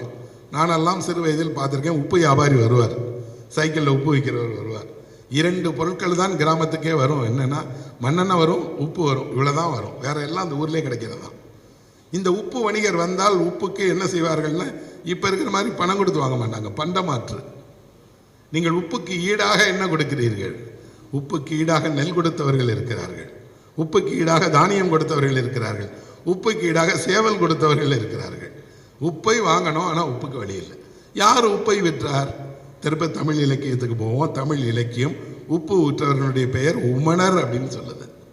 உமணர்கள் அப்படின்னா யாருன்னா உப்பு விற்கிறவர்கள். அவர்கள் உப்பளத்தில் உப்பை விளைவித்து ஒரு வண்டியில் ஏற்றிக்கொண்டு உமணர் உப்பு விற்க ஊர் ஊராக போவாராம். ஊர் ஊராக உமணன் போகும்போது உமணத்து என்ன செய்வாள்? அவளும் கூட போவாள். அவளும் அவளுடைய குழந்தைகள் என்ன செய்வாங்க, அவர்களும் கூட போவாங்க. அவர்கள் மட்டுமல்ல, அவர்கள் நாயும் கூட போகும். அதையும் சங்க இலக்கியம் எழுதுகிறது. உமணனும் உமணத்தையும் அவர்கள் வளர்க்கிற நாயும் அந்த வண்டிக்கு அடியில் இருந்தது. அவர்கள் குழந்தைகளோடு விற்க போனாங்க. இவர்கள் போய் ஒவ்வொரு ஊரிலும் விற்பார்கள். உப்பு வணிகர்களுடைய வேலை உப்பு விற்பது மட்டுமல்ல, இன்னொரு பணியையும் அவர்கள் செய்தார்கள். என்ன அப்படின்னா, இந்த ஊரில் ஒரு வீட்டில் பொண்ணு இருக்குன்னா பக்கத்து ஊரில் போய் சொல்லுவான், அண்ணாச்சி அந்த ஊரில் இப்படி ஒரு வீட்டில் பொண்ணு இருக்கு, நான் திரும்பி வரும்போது அதை என்னன்னு பேசுகிறேன் அப்படின்னு. ஒரு வகையில் அவர்கள் திருமணம் பேசுகிறவர்கள். இன்னொரு வகையில் ஒவ்வொரு ஊரிலும் என்னென்ன அதிசயங்கள் இருக்கிறது. அந்த ஊருக்கு போனோம், அந்த ஊரில் இப்போ தலைவர் இறந்துட்டாராம், இந்த ஊருக்கு போனோம், இந்த ஊரில் இப்படி ஒரு குழந்தைகளுக்கு நோய் வருது, எல்லா தகவலையும் சொல்பவர்கள் இந்த உமணர்கள் தான். இவ்வளவு தேடி சென்று வித்த உப்பு இருக்கு இல்லையா, மலை மேலே கிடைக்கவே கிடைக்காது. மலை மேலே உப்பு வண்டியை கொண்டு போகிறதும் கஷ்டம். கொண்டு போய் மலை மேலே உப்பு விற்று திரும்பி வரக்கூடிய உமணன் திரும்பி வருகிற போது வெறும் வண்டியோடு தான் வருவானா என்ன? திரும்பி வருகிற போது உமணனுடைய வண்டியில் என்ன இருந்தது, என்னென்ன பொருட்கள் கொண்டு வந்தா தெரியல. அங்கேதான் ஆங்கிலத்தில் எல்லாம் என்ன இருக்குன்னா, எல்லா தகவல்களும் பாதுகாக்கப்பட்டிருக்கு, நம்மகிட்ட தெரியல. போன வழி இருக்கிறது, திரும்பி வந்த வழி இல்லை. வெள்ளைக்காரனுக்கு தெரிந்தது, இந்தியாவில் உப்புக்கு வரி போட்டால், உப்பை ஏகபோகமாக்கி வைத்து கொண்டால் மிகப்பெரிய காசு கிடைக்கும்னு நினைச்சான். உடனே என்ன செய்தான்னா, இனி யாரும் எந்த தனியாரும் உப்பு விற்கக்கூடாது. உப்பு விற்பனை என்பது முழுமையாக வெள்ளைக்காரர்களுக்கு மட்டும்தான். எங்கே எந்த உப்பளத்திலும் யாருக்கும் உப்பு விற்கிற உரிமை கிடையாது. இவர்களே உப்பளத்தை போடுவார்கள், இவர்களே அதே மக்களை குத்தகைக்கு வைப்பார்கள். இதை நிர்வகிக்கிறதுக்காக சால்ட் இன்ஸ்பெக்டர் அப்படின்னு ஒருத்தர் போடுவோம். அவர் வேலை என்னன்னா, இங்கெல்லாம் கரெக்டாக உப்பு விளையுதா, இதை தாண்டி நீங்கள் கொண்டு போயிட்டீங்கன்னா என்ன செய்தார்கள் தெரியுமா? கிட்டத்தட்ட ஆந்திராவில் தொடங்கி காஷ்மீர் வரைக்கும் ஒரு மிகப்பெரிய வேலியை அமைத்தார்கள். வேலினா எவ்வளோ பெரிய வேலி, 11 அடி உயரம், 6 அடி அகலம். இவ்வளவு பெருசுக்கு ஒரு முள் வேலியை இந்தியா முழுவதும் வெள்ளைக்காரன் அமைத்தான். அந்த வேலிக்கு என்ன காரணம்? அந்த வேலியினுடைய பெயரே உப்பு வேலி. இந்த உப்பு வேலி என்ற வேலி ஒவ்வொரு இடத்திலும் காவல் இருக்கும். இப்போ இருக்கிற டோல் இருக்கு இல்லையா, அப்படி காவல் இருக்கும். யாராவது ஒருவர் உப்போடு வந்தார், நிறுத்தி டோல் வாங்கி அவரை விடுவாங்க. இலவசமாக ஒரு உத்தர் கூட உப்பு கொண்டு போக முடியாது. அப்போ என்ன நடந்ததுன்னா, உப்பை கடத்துவது என்று மக்கள் முடிவு செய்தார்கள். சாமானிய மக்கள் இவங்களை நம்பி பிரயோஜனம் இல்லைப்பா, ஆளுக்கு 6 கிலோ உப்பை கடத்துங்கன்னு ஆளுக்கு கொஞ்சம் கொஞ்சம் உப்பு சின்ன பொட்டலம் கட்டி தலையில் வச்சுட்டு கடந்து போயிடுவோம். இப்போ வெள்ளைக்காரன் பார்த்தான், இதை தடுக்கணுங்கிறதுனால யாரெல்லாம் உப்பை கடத்துகிறார்களோ அவர்களுடைய இனமே குற்றவாளிகள் தான் என்று முடிவு செய்து அந்த இனத்தை சேர்ந்த அத்தனை பேர் மீதும் வழக்கு தொடுத்தான். அப்படித்தான் குற்ற பரம்பரை சட்டம் வந்தது. குற்ற பரம்பரை சட்டம் என்று ஒரு சட்டம் தொடங்கியது இல்லையா, அந்த சட்டம் தொடங்கியதனுடைய முதல் புள்ளி உப்பு விற்பதற்கு, உப்பு விற்கக்கூடியவர்களை தடுப்பதற்கு. அந்த இனத்தின் மீதே அந்த குற்றத்தை சுமத்திட்டா யார் போனாலும் அவர்களை கைது செய்து உள்ள போட்டலாம். உப்பு விற்கிறார்கள் என்று பொய் குற்றச்சாட்டம் செய்யலாம், பொருட்களை அபகரிச்சுக்கலாம். ஆனாலும் மக்கள் இதை தாண்டி உப்பு கொண்டு போனாங்க. வெள்ளைக்காரன் பார்த்தான், இதை சமாளிக்க முடியாது, இவர்களிலேயே 100 பேரை கூப்பிடுவோம், அவர்களை ஒவ்வொரு டோல்லையும் சலுகை கொடுத்து நீங்களே கொண்டு போங்கன்னு சொல்லிடுவோம், வேறு யாரும் கொண்டு போகாமல் பார்த்து கொள்ளுங்க. திருடன் கையிலே சாவியை கொடுத்து விட்டால் என்ன இருக்கும், திருடன் தான் தேவைக்கு திருடிட்டு இன்னொருத்தனை திருட விட மாட்டான்.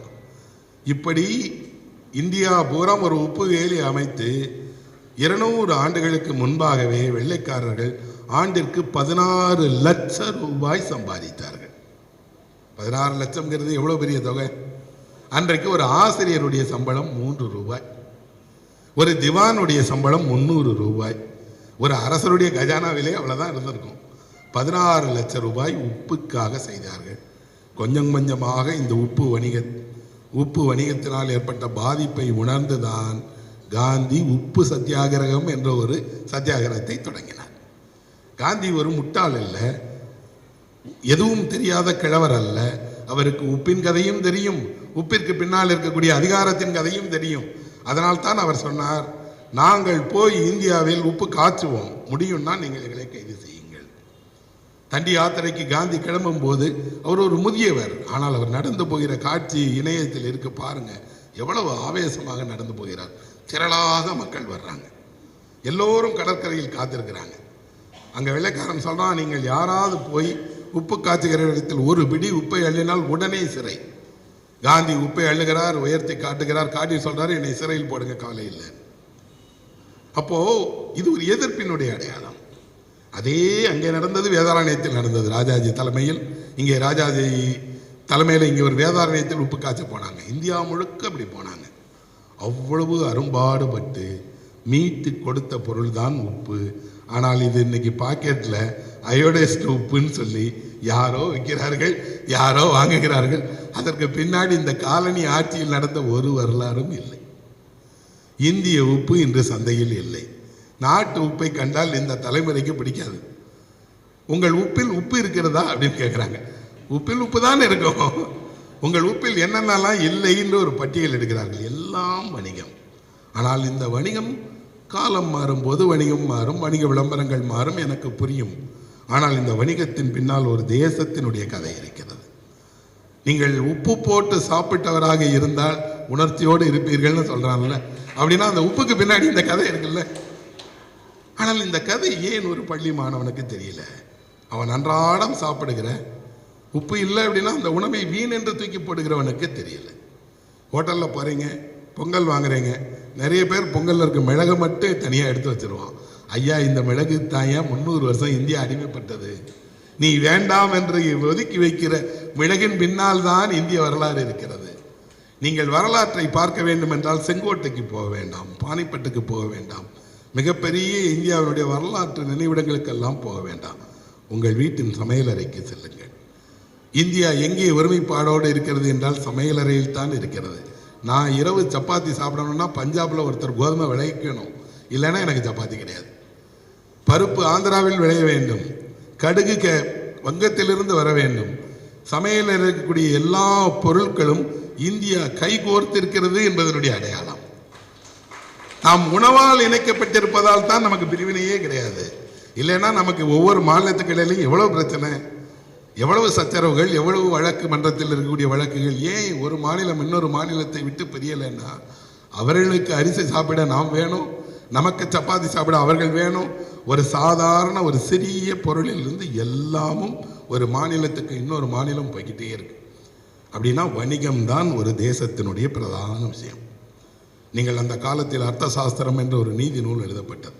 அந்த நீதி நூலில் மன்னருக்கு வழங்கப்படுகிற ஆலோசனையில் முக்கியமான ஆலோசனை, வணிகர்களோடு ஒருபோதும் பிரச்சனை செய்து கொள்ளாதே. ஒரு அரசு நிலையாக இருக்க வேண்டும் என்றால் வணிகர்களுடைய துணை இருக்கணும்னு சொல்றான். ஏன் வணிகர்களுடைய துணை இருக்கணும்? வணிகர்களுக்குத்தான் மக்களும் தெரியும், உற்பத்தியும் தெரியும், எங்கிருந்து எங்கே பொருள் வருகிறது, எப்போ வருகிறதுன்னு தெரியும். தமிழ்நாட்டில் இன்று நேற்றல்ல, அந்த காலத்திலிருந்து பெரிய வணிக பாதை இருந்தது. வணிக பாதைனா எப்படி? நீங்கள் பூம்புகார் என்ற ஒரு துறைமுகத்திலிருந்து கிரேக்கத்திற்கு, யவனத்திற்கள் எல்லாம் பொருட்கள் போனதுன்னா எங்கிருந்து போனது, எப்படி போனது? இன்னைக்கு நம்ம கல்கத்தாவுக்கு பொருள் கொண்டு போகிறோம்னா நெடுஞ்சாலை இருக்குது, விமானம் இருக்கிறது, கொண்டு போயிடுறோம். பூம்புகாருக்கு ஒருவர் இடுக்கியிலிருந்து மிளகை எப்படி கொண்டு போனார், எந்த பாதை வழியாக கொண்டு போனார்? அந்த பாதையெல்லாம் இருக்கிறது. அது வணிக பெரும் பாதைன்னு சொல்கிறாங்க. அந்த வணிக பெரும் பாதையின் வழியாகத்தான் கொண்டு போவாங்க. இப்போ நம்ம ஒரு சரக்கை அனுப்ப போகிறோம். சரக்கை அனுப்புவதாக இருந்தால் என்ன பண்ணுவோம்? மழைக்கு முன்னாடி கொண்டு போய் சேர்த்துடணும். ஏன்னா வழியில் மழை பெஞ்சிச்சுன்னா சரக்கு வீணாயிடும். அப்போ அவர்கள் பருவ காலத்திற்கு முன்பாக இந்த பொருட்களை ஒரு இடத்துக்கு இருந்து இன்னொரு இடத்துக்கு கொண்டு போகிறாங்க. கொண்டு போனதோடு இப்போல்லாம் நமக்கு ஒரு வசதி இருக்குது. என்னென்னா, அங்கே இருக்கக்கூடிய பெரிய ஏதாவது ஒரு வேர் ஹவுஸில் கொண்டு போய் ஸ்டாக் வச்சுக்கிடுவோம். கப்பலில் ஏற்றும் போது அதை ஏற்றுவார்கள். அப்படி பூம்புகாரில் அந்த காலத்திலேயே வணிகர்கள் கொண்டு வந்து சேர்க்கக்கூடிய பொருட்களை எல்லாம் வைத்து பாதுகாப்பதற்கு பெட்டகம் வசதி இருந்தது. அந்த பெட்டக வசதியில் வணிகர் போய் தன் பொருளை வைத்து கொண்டால் காவல் காத்து பொருளை பாதுகாப்போடு கப்பலில் ஏற்ற வேண்டியது அவர்களுடைய வேலை. இப்படி ஒரு வசதி இருக்கிறதா இல்லையான்னு வணிகர்களுக்கு எப்படி தெரியும் அப்படின்னா, அப்படி வசதி இருக்கக்கூடிய இடத்திற்கு எயினர் பட்டணம் அப்படின்னு சொல்லுவாங்க. எயினர் பட்டணம் என்றால் அங்கே அந்த வசதி இருக்குன்னு அர்த்தம். இப்போ சொல்கிறான்ல, நிறைய ஊர்களில் இங்கெல்லாம் இந்த இடத்துல வந்து லோடிங் அன்லோடிங்கான வசதி இருக்குன்னு அப்படி தமிழில் சொல்கிறாங்க. இந்த பொருட்கள் ஏற்றும் போதும் இறக்கும் போதும் சுங்கம் உண்டு. எந்தெந்த பொருளுக்கு எவ்வளவு சுங்கம் இருந்ததுங்கிறது சோழ வரலாற்றிலே இருக்குது. பூம்புகாரில் போய் இறங்கிய பொருட்களுக்கெல்லாம் சுங்கமோடு சுங்க முத்திரை வைத்து சுங்கம் கொடுத்துருக்குறாங்க. எல்லா பொருளுக்கும் சுங்கம் உண்டு. அப்படி பாண்டிய நாட்டில் இருக்குது. பாண்டிய நாட்டில் நமக்கு தெரியும், இன்றைக்கு நாம் எல்லோரும் கார் வைத்திருக்கிறோம். கார் தான் நமக்கு இருக்கிற அடையாளம். நீங்கள் ஒரு கார் வாங்கிட்டீங்கன்னா வாழ்க்கையில் வசதி ஆகிட்டீங்கன்னு அர்த்தம். அந்த காலத்தில் குதிரை தான் அதனுடைய அடையாளம். நீங்கள் ஒரு குதிரையை வைத்திருந்தால் நீங்கள் பணக்காரன், அதிலும் அரபிய குதிரையை வைத்திருந்தால் வசதியானவர். இந்த குதிரை எங்கே இருக்குது? இந்தியாவில் கிடையாது. எங்கே இருந்து வந்தது? லோத்தல்னு சொல்லப்படக்கூடிய ஹரப்பாவினுடைய பிற்பகுதியிலிருந்து கொண்டு வந்தாங்க குதிரையை. சிந்த சமவெளியில் குதிரை இல்லை. இங்கே பாண்டிய நாட்டில் ஒரு மன்னருக்கு, மன்னர் பவனி வருவதற்கு குதிரை வேணும், மன்னர் போர்க்களத்திற்கு குதிரை வேண்டும், மன்னர் தன்னுடைய இணையோடு உல்லாசமாக போவதற்கு ஒரு குதிரை வேண்டும். நிறைய குதிரை மன்னருக்கே வேணும். அத்தனை குதிரை வீரர்கள் இருக்காங்கன்னா ஆளுக்கு ஒரு குதிரை வேண்டும். இந்த குதிரை எல்லாம் எங்கே வரும்னா அரபு நாட்டிலிருந்து கப்பலில் குதிரைகளை ஏற்றி கொண்டு வருவார்கள். அப்படி திருப்பருத்தி குன்றம் கோவிலுக்கு போனால் அங்கே அந்த சுவரில் அது படம் வரையப்பட்டிருக்கு. திருப்படை மருதூருக்கு போனால் அங்கே படம் வரையப்பட்டிருக்கிறது. அந்த படங்களில் பெருசாக கப்பலில் எப்படி குதிரையை ஏற்றிட்டு வராங்கன்னு வரைஞ்சிருக்காங்க. சரி, கப்பலில் குதிரையை ஏற்றி வந்துட்டாங்க. கப்பலுக்கு எப்படி குதிரையை ஏற்றுவார்கள் யோசிச்சு பாருங்கள். ஒரு குதிரை கரையில் இருக்குது, கப்பல் தண்ணிக்குள்ளே நிற்குது. ஒரு குதிரையை இங்கேருந்து எப்படி கப்பலுக்கு ஏற்றுவீங்க? அந்த லோடிங் ஏசியான விஷயமா என்ன? குதிரையை ஒரு சிறு படகில் ஏற்றி அந்த சிறு படகை பெரிய படகின் கப்பலுக்கு கொண்டு போய் அங்கிருந்து கயிறு கட்டி குதிரையை மேலே கொண்டு போகணும். இல்லைன்னா இப்போ இருப்பது போல் ஒரு சறுக்கு அமைத்து குதிரையை ஏற்றி கொண்டு போகணும். சரி, எத்தனை குதிரை ஒரு கப்பலில் நிற்க முடியும்? இன்றைக்கு பேசஞ்சர்னால் நம்ம சொல்கிறோம் 200 பேர் போகலாம், 50 பேர் போகலாம். ஒரு குதிரை கப்பலில் எத்தனை குதிரை போக முடியும்? எத்தனை நாள் அந்த பயணம் நடக்கும்? குறைந்தபட்சம் 4 வாரம் 6 வாரம். 6 வாரம் குதிரை கப்பலில் வரும்போது குதிரைக்கு உணவு என்ன? குதிரைக்கு நோய் வந்தால் என்ன மருத்துவம்? குதிரைக்கு தண்ணீர் வேண்டுமென்றால் எவ்வளவு தண்ணீர்? ஒரு சின்ன விஷயத்துக்கு பின்னாடி 100,000 செய்திகள் இருக்கு. குதிரையை கொண்டு வந்துட்டாங்க, இங்கே இறக்கிட்டாங்க. நீங்கள் குதிரையை வாங்கிட்டீங்க. நீங்கள் கார் வாங்குற மாதிரி தான். கார் வாங்கிட்டீங்கன்னா முதல்ல உங்களுக்கு என்ன தெரியாதுன்னா கார் ஓட்ட தெரியாது. கார் ஓட்டுவதற்கு இங்கே பயிற்சி பள்ளி இருக்குது, ஒருவர் உங்களுக்கு கற்றுக் கொடுக்கிறார். அப்படி குதிரையை ஓட்டுவதற்கு ஒரு பயிற்றுனர் வேணும். அவர் குதிரையோடே வருவார். குதிரையை எங்கே விற்கிறார்களோ அங்கே அவரும் தங்கி விடுவார். குதிரைக்கு உடல்நலம் இல்லாமல் போயிடுச்சு, குதிரையினுடைய கால்களில் புண்ணாயிருச்சு, குதிரையினுடைய வாயில் நுரை தள்ளுகிறதுனா மருத்துவரும் வருவார், அவரும் இங்கே தங்குவார். இப்படி குதிரை வணிகம் செய்தவர்கள் வந்து தங்கிய இடம் இருக்கிறது இல்லையா, அதனுடைய பெயர் சோனகசேரி. நீங்கள் தூத்துக்குடிக்கு போனால் பக்கத்தில் ஒரு சோனகசேரி இருக்கு. எங்காவது அடுத்த முறை சோனகர் என்ற ஒரு சொல்லை கேட்டால் உங்களுக்கு புரிந்து கொள்ளுங்கள், அது குதிரை வணிகம் பண்ணியிருக்காங்க. இந்த குதிரை வணிகத்தில் குதிரை வாங்க வந்தவர் தான் மாணிக்க வாசகர். நமக்கு தெரியல, இப்போ படிச்சிருக்கோம்ல, மாணிக்க வாசகர் குதிரை வாங்க வந்தார். மாணிக்க வாசகர் ஏன் குதிரை வாங்க வர்றார்? மாணிக்க வாசகர் தான் நிதியமைச்சர். நிதியமைச்சர் தான் குதிரை வாங்க வர முடியும். ஏன்னா குதிரையை பார்த்து எதற்கு எவ்வளோன்னு பணம் கொடுத்து வரணும். போகிற வழியில் அதை மறந்து அவர் ஆலயம் கட்டுகிற திருப்பணிக்கு போய் மாணிக்க வாசகர் எல்லாத்தையும் செஞ்சிட்டார். கடைசியில் என்ன நடந்தது? கடவுளே நரியை பரியாக்கிய வரலாறு நமக்கு தெரியும். ஆனால் நரியை பரியாக்கிய போது அந்த பரிகள் எல்லாம் கடைசியில் நரியா மாறிடுச்சு. அப்போது குதிரை ஒரு சமூகத்தில் எவ்வளவு முக்கியத்துவம் இருக்குது, தமிழ்நாட்டுக்கு எப்படி வந்தது? நான் திடீரென்று எனக்கு ஒரு சந்தேகம் வந்தது. இங்கே வந்து இறங்கிய குதிரைக்கும் பூம்புகாரில் வந்து இறங்கிய குதிரைக்கும் ஒரே வரியா? ஏன்னா இப்போ நம்ம கார் வாங்கும்போது பாண்டிச்சேரியில் வாங்கினா விலை கம்மி இல்லையா? அப்போ தஞ்சாவூரில் போய் அந்த காலத்தில் பூம்புகாரில் குதிரை வாங்கினா விலை கம்மியாக தெரியல. சரி, யவனர்கள் வந்தார்கள். அவர்கள் யார்? கிரேக்கத்திலிருந்து வந்தவர்கள், ரோமிலிருந்து வந்தவர்கள். தமிழ்நாட்டுக்கு வந்து தங்கி வணிகம் செய்து நிறைய பொருட்களை இங்கே வேலை செய்திருக்கிறார்கள். யவன பாதுகாப்பு வீரர்கள் உண்டு. இப்போல்லாம் நம்ம வசதியானவர்கள் என்ன செய்வாங்கன்னா 2 வெள்ளைக்காரனை பாடிகார்டாக வச்சுக்கிடுவாங்க. ஏன்னா அவனுக்கு மொழி தெரியாது, பக்கத்துலேருந்து யாராவது சொன்னால் அவங்கள விடமாட்டான். அதுபோல் அந்த காலத்தில் வணிகர்களும் மன்னர்களும் தன்னுடைய அந்தரங்க காவலாளியாக யவனர்களை வைத்துக் கொள்வார்கள். இது மட்டுமல்ல, யவன பெண்கள் வந்தார்கள். அவருடைய வேலை என்ன தெரியுமா? ஆச்சரியமாக இருக்கும். யவனர்கள் வரும்போது அந்த நாட்டினுடைய உயர் வகை மதுவை கொண்டு வந்தார்கள். ஃபாரின் சரக்கு குடிக்கிறதுங்கிறது தமிழ்நாட்டில் 2000 வருஷமாக இருக்கிற விஷயம், இன்னைக்கு நேற்று இல்லை. துறைமுகத்தில் அவ்வளவு சரக்கு வந்து இறங்குது. எல்லாம் ரோமிலிருந்து கொண்டு வரப்பட்ட உயர் வகை ஒயின். நம்மால் எப்படிப்பட்டவன்னா அந்த ஒயினை நம்மால் ஊற்றி கொடுக்கூடாதான், அந்த நாட்டு பெண்ணே ஊற்றி கொடுக்கணுமா. யவன பெண்களே அந்த யவன தேரலை கோப்பையில் ஊற்றி இவனுக்கு குடிக்க கொடுக்கணுமா. இதெல்லாம் வரலாற்றில் பதிவாயிருக்கிறது. இந்த யவனர்கள் இங்கே தங்கின இடம் யவனசேரின்னு சொல்கிறாங்க. வந்த யவனன் தமிழ்நாட்டில் தங்குவதாக இருந்தால் தங்குவதற்கு அவன் நம்முடைய தமிழ் மாநிலத்தினுடைய பிரஜையாவதற்கு ஏதேனும் பணம் செலுத்தணுமா? எவ்வளவு கட்டணம் தெரியல. ஆனால் வந்திருக்கிறான், தங்கியிருக்கிறான் இருக்கு. இப்போ ஒரு சமீபத்திய சங்க இலக்கிய ஆய்வு சொல்கிறது, தமிழ்நாட்டிலிருந்து உலகினுடைய 40 நாடுகளுக்கு வணிகம் செய்திருக்கிறார்கள். இந்த 40 நாடுகளிலும் தமிழர்களுடைய வணிகர்கள் போய் வந்த அடையாளம் இருக்கிறது. முசிறியிலிருந்து இந்த 40 நாடுக்கு போயிருக்கிறாங்க.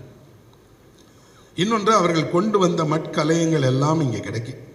அங்கு கொண்டு வந்த தங்க காசுகள் எல்லாம் கிடைக்கிறது. அப்படி பார்த்தா தமிழன் இன்றல்ல வணிகத்தில் மேலோங்கி இருப்பது. என்றைக்கோ கடல் கடந்து என்றோ வந்து அவங்க இந்தோனேஷியாவுக்கு போயிட்டாங்க, கடல் எங்கேயோ ரோமுக்கு போயிட்டாங்க. எல்லா தேசங்களிலும் போய் இந்த வணிகர்கள் வணிகம் செய்திருக்கிறார்கள். ஆனால் வணிகத்தில் அவர்களுடைய அறம் மிக முக்கியமானது. 2 வகை வணிகர்கள் இருந்தார்கள். ஒரு வணிகனுடைய பெயர் தரை வழி வணிகன். அவன் தரையில் தான் அவங்க வணிகம் செய்வாங்க. ஒரு ஊரில் இருக்கும், மார்க்கெட்டுக்கு கொண்டு போவாங்க, கடலில் கொண்டு போய் எந்த பொருளும் விற்க மாட்டாங்க. தரை வழி வணிகனுடைய பெயர் நாயகன். என்ன நாயகன்? பெரிய தலைவன், மாநாயகன். கடலில் போய் வணிகம் செய்வதாக இருந்தால் அவன் வந்து சாத்தன். என்ன சாத்தன்? மாசாத்தான். நீங்கள் சிலப்பதிகாரம் படித்திருந்தால் தெரியும், கோவலனுடைய தந்தை பெயர் மாநாயகன், கண்ணகியினுடைய தந்தை பெயர் மாசாத்துவான். அப்படின்னா கடல் வணிகனும் நில வணிகனும் பொண்ணு கொடுத்துருக்காங்க. 2 பெரிய வணிக குடும்பங்கள் திருமணம் நடந்திருக்கு. நாம் அதை வெறும் சொல்லாக இல்லாமல் இந்த வணிகம் எப்படி நடந்தது?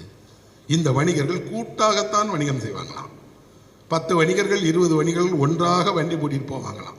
நானே என் சிறு வயதில் பார்த்திருக்கிறேன். பாரமேற்றிய வண்டிகள் வரிசையாகத்தான் போகும், தனி வண்டி போகாது. முன்னாடியும் பாதுகாப்பு இருக்கும், பின்னாடியும் பாதுகாப்பு இருக்கும். காரணம், வழிப்பறி உண்டு. அதையும் வரலாறு பதிவு செய்கிறது. வழிப்பறி கொள்ளை நடக்கும். கொள்ளையர்களிடமிருந்து வழிப்பறிக்காக காப்பாற்றுவதற்காக வாளோடு வில்லோடு வீரர்கள் போவாங்க. வில்லேந்திய வீரர்களுக்கு எப்பவும் அதுக்கு தனி இடம் உண்டு, அவர்கள் முன்னாடி போவாங்க. இப்படித்தான் வணிகம் போனது. வணிகர்கள் ஒரு இடத்துலேருந்து இன்னொரு இடத்துக்கு போனாங்க. இந்த தகவல் சங்க இலக்கியத்தில் பதிவாயிருக்கு. அப்போ நாம் இலக்கியத்தை படிக்க வேண்டும் என்றால் அதுக்குள்ளாடி இருக்கக்கூடிய வரலாற்றையும் சேர்த்து படிக்கணும். வரலாற்றை தெரிந்து கொள்வதற்கு பாட புத்தகத்தையோ அல்லது ஒரு டெல்லிக்கு போய் தாஜ்மஹாலையோ அல்லது இங்கே இருக்கக்கூடிய ஏதானும் ஒரு பழைய இடத்துக்கு போய் பார்த்துட்டு வந்துட்டா நடக்காது. இன்னொன்று, வரலாற்றினுடைய இடைவெளிகள் நிறைய இருக்கு. என்ன நடந்தது, ஏன் இறந்தார்கள் நமக்கு தெரியாது. கடை 7 வள்ளல்கள்னு சொல்லப்படக்கூடிய பாரியிலிருந்து காரியிலிருந்து பேகனிலிருந்து எல்லோரும் சிறிய மன்னர்கள். ஆனால் இவர்கள் ஏன் கொடையாளிகளாக சித்தரிக்கப்படுறாங்க? பெரிய மன்னனாக இருந்தால் அள்ளி அள்ளி கொடுக்கலாம். ஆனால் ஒரு சிறிய மன்னன் இவ்வளவு பெரிய கொடையாளியாக இருக்க வேண்டும் என்றால் செல்வம் ஏது? அப்படி என்றால் அவன் தனக்கு கிடைத்ததிலிருந்து இவ்வளவு செல்வத்தை கொடுத்தானா, அல்லது உண்மையில் அவன் நாடு செல்வமான நாடா தெரியல. நான் ஒரு வரலாற்று மாணவன் அல்ல, வரலாற்றை படிப்பவன் என்ற முறையில் எனக்கு இப்படி நிறைய கேள்விகள் இருக்கு. இந்த கேள்விகளுக்கு விடை தேரும்போது நிறைய நேரங்களில் நானே சில பதில்களை கண்டுபிடித்தேன். நிறைய பதில்கள் எனக்கும் தெரியாது. யாரோ பின்தரவரை வரக்கூடியவர்கள் அதை கண்டுபிடிப்பார்கள். ஆனால் ஒன்றே ஒன்று நண்பர்களே, 2000 வருடமாக பிரிக்கப்பட முடியாத ஒரே நாடாக இந்தியா இருந்தது. பழைய இந்தியாவினுடைய வரைபடத்தை பார்த்தால் அந்த வரைபடத்தில் எவ்வளவு நீண்டது இந்தியான்னு தெரியும். இப்போ கூட ஒன்றும் இல்லை, உங்கள் வாழ்க்கையில் நீங்கள் இந்தியாவில் வாழ்கிறீர்கள் என்றால் எவ்வளவு பெருமைன்னா, உலகினுடைய எல்லா இயற்கை வளங்களும் இந்தியாங்கிற ஒரு நாட்டிலேயே இருக்குது. இங்கே அருவி இருக்கிறது, பாலைவனம் இருக்கிறது, பனி இருக்கிறது. இயற்கையினுடைய எல்லா வளங்களும் ஒரே தேசத்தில் இருக்குது. ஒரு மாநிலத்திலிருந்து இன்னொரு மாநிலத்துக்கு போகிறதுக்கு ஒரு விசாவும் தேவையில்லை. நீங்கள் ஒரு டிக்கெட் எடுத்து நாளைக்கு காலையில் கிளம்பி இந்தியாவுடைய எந்த மாநிலத்துக்கும் போகலாம். பிரம்மபுத்திராவை நீங்கள் பார்க்காமல், வருடமெல்லாம் மழை பெய்து கொண்டே இருக்கக்கூடிய சிரபுஞ்சியை பார்க்காமல், பெருக்கெடுத்து ஓடுகிற கங்கையை பார்க்காமல், யமுனையை பார்க்காமல் உங்கள் வாழ்க்கை வீணாக போய்விட்டால் என்ன இருக்குன்னா, இந்த பிறவி உங்களுக்கு வெறுமனாக சம்பாதிப்பதற்கானது தான் மட்டும்தானா? இல்லையே. கொஞ்சம் உங்கள் சம்பாத்தியத்தை தாண்டி, சொந்த வாழ்க்கையை தாண்டி இந்த பரந்த இந்தியாவை பாருங்கள். என்னுடைய 16-17 வயதுகளில் இந்தியாவை பார்க்க நான் சென்றேன். பல முறை இந்தியாவை சுற்றி பார்த்திருக்கிறேன். பார்த்தபோது நான் அடைந்த வியப்பு என்ன அப்படின்னா, எங்கே போனாலும் மனிதர்கள் நல்லவர்களாகத்தான் இருக்கிறார்கள், யாருக்கோ கெட்டவர்களாக இருக்கிறார்கள். தவிர உணவு கொடுக்குறாங்க. ஒரு குருத்வாராவுக்கு நீங்கள் போங்க, குருத்வாராவில் உணவு கொடுத்து உடை கொடுத்து தங்க சொல்லி சகோதரனை போல உங்களை நடத்துகிறாங்க. எங்கே போனாலும் இந்தியாவில் உணவு கட்டாயம் இலவசமாக கிடைக்கும். தாமதமாக கிடைக்கணும் வேணா வச்சுக்கோங்க, ஆனால் கிடைக்காமல் இருக்காது. குளிர்காலத்தில் நீங்கள் போனால் டெல்லியில் உங்களுக்கு ஒரு குருதுவாவில் கம்பளி கொடுப்பார்கள், மெத்தை கொடுப்பார்கள், தலையினை கொடுப்பார்கள். 10 ரூபாய் கட்டணம் வாங்குவாங்க. 10 ரூபாய் கொடுத்துட்டு நீங்கள் ஒரு தலையினையும் படுக்கையும் வாங்கி தூங்கிட்டு காலையில் மடித்து திரும்பி கொடுக்கும்போது 10 ரூபாய் திரும்பி கொடுத்துருவாங்க. சும்மா கொடுத்து எதையும் வாங்கக்கூடாது, எதையாவது கொடுக்கணும், திரும்பி கொடுத்துடணும். இவ்வளவு ஒரு பாசமும் அன்பும் நிரம்பிய இந்த இந்திய மக்கள் வெளியே எப்படி சித்தரிக்கப்படுகிறார்கள்னா, இவருக்கு அவரை பிடிக்காது, அவருக்கு இவரை பிடிக்காது, இவர் அவரை திட்டுகிறார். அது உண்மை இல்லை. ஏன்னா நான் நேரில் பார்த்துருக்கிறேன், நேரில் போயிருக்கிறேன். இன்னொன்று, ஒருவர் இன்னொருவருடைய வரலாற்றை மதிக்கிறோம். நாம் கலிங்கத்தை வென்றதை கலிங்க பரணி என்று பாடுகிறோம், அவர்கள் காஞ்சி பரணி என்று பாடுறாங்க. 2 பக்கமும் இந்த வெற்றி பாடல் இருக்கிறது. அப்படின்னா நீங்கள் ஒரு முறை இந்தியாவை பார்த்தால் உங்களுக்கு தெரியும் எவ்வளவு இந்தியா பரந்த ஒரு நிலம். இந்த நிலம் ஒரு ஆளால் ஒருபோதும் ஆளப்படலை. குறிப்பாக தென்னிந்தியா ஒருபோதும் வடவர்களால் ஆடப்படவே இல்லை. தமிழ் மன்னர்கள் தான் ஆண்டிருக்கிறார்கள். தமிழ் மொழி ஒருபோதும் தொடர்ச்சி இல்லாமல் இங்கே மக்கள் மொழியாக இருந்துட்டே இருந்திருக்கு. நம்மை ஆண்டவர்கள் யார்? நாயக்க மன்னர்கள் ஆண்டார்கள், பல்லவர்கள் ஆண்டார்கள். அவர்கள் தமிழர்கள் அல்ல, ஆனால் தமிழ் மொழிக்கு அவர்கள் நிறைய வளர்ச்சிக்கு உதவி செய்திருக்கிறார்கள், கொடை கொடுத்திருக்கிறார்கள். அப்படின்னா இந்தியா பிரிக்க விட முடியாத நாடாக இருந்தது. வெள்ளைக்காரன் இந்தியாவை பிரிக்கலாம் என்று முடிவு செய்தான். பிரிக்கலாம்னு முடிவு செய்த உடனே அவன் என்ன செய்தான்னா, யாரை வைத்து எப்படி பிரிப்பது? அது எளிய வேலை இல்லை. ஒரு தேசத்தை 2 துண்டாக்குவது என்பது எளிமையான வேலை இல்லை. அதற்கு ஒருவரை லண்டனிலிருந்து வர வைத்தான். சிரில் ரெட்க்ளிஃப் என்று சொல்லப்படக்கூடிய அவர் வந்தார். அவர் மவுண்ட் பேட்டனுக்கு உறவினர், வழக்கறிஞர்.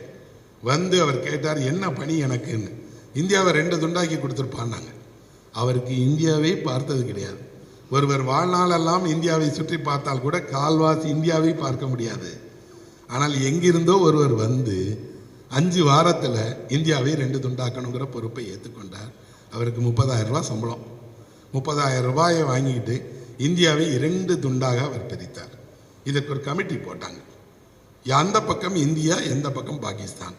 இந்த கமிட்டியில் இந்த பக்கம் இஸ்லாம் லீக்கிலிருந்து மெம்பர்கள், இந்த பக்கம் காங்கிரஸ் மெம்பர்கள்.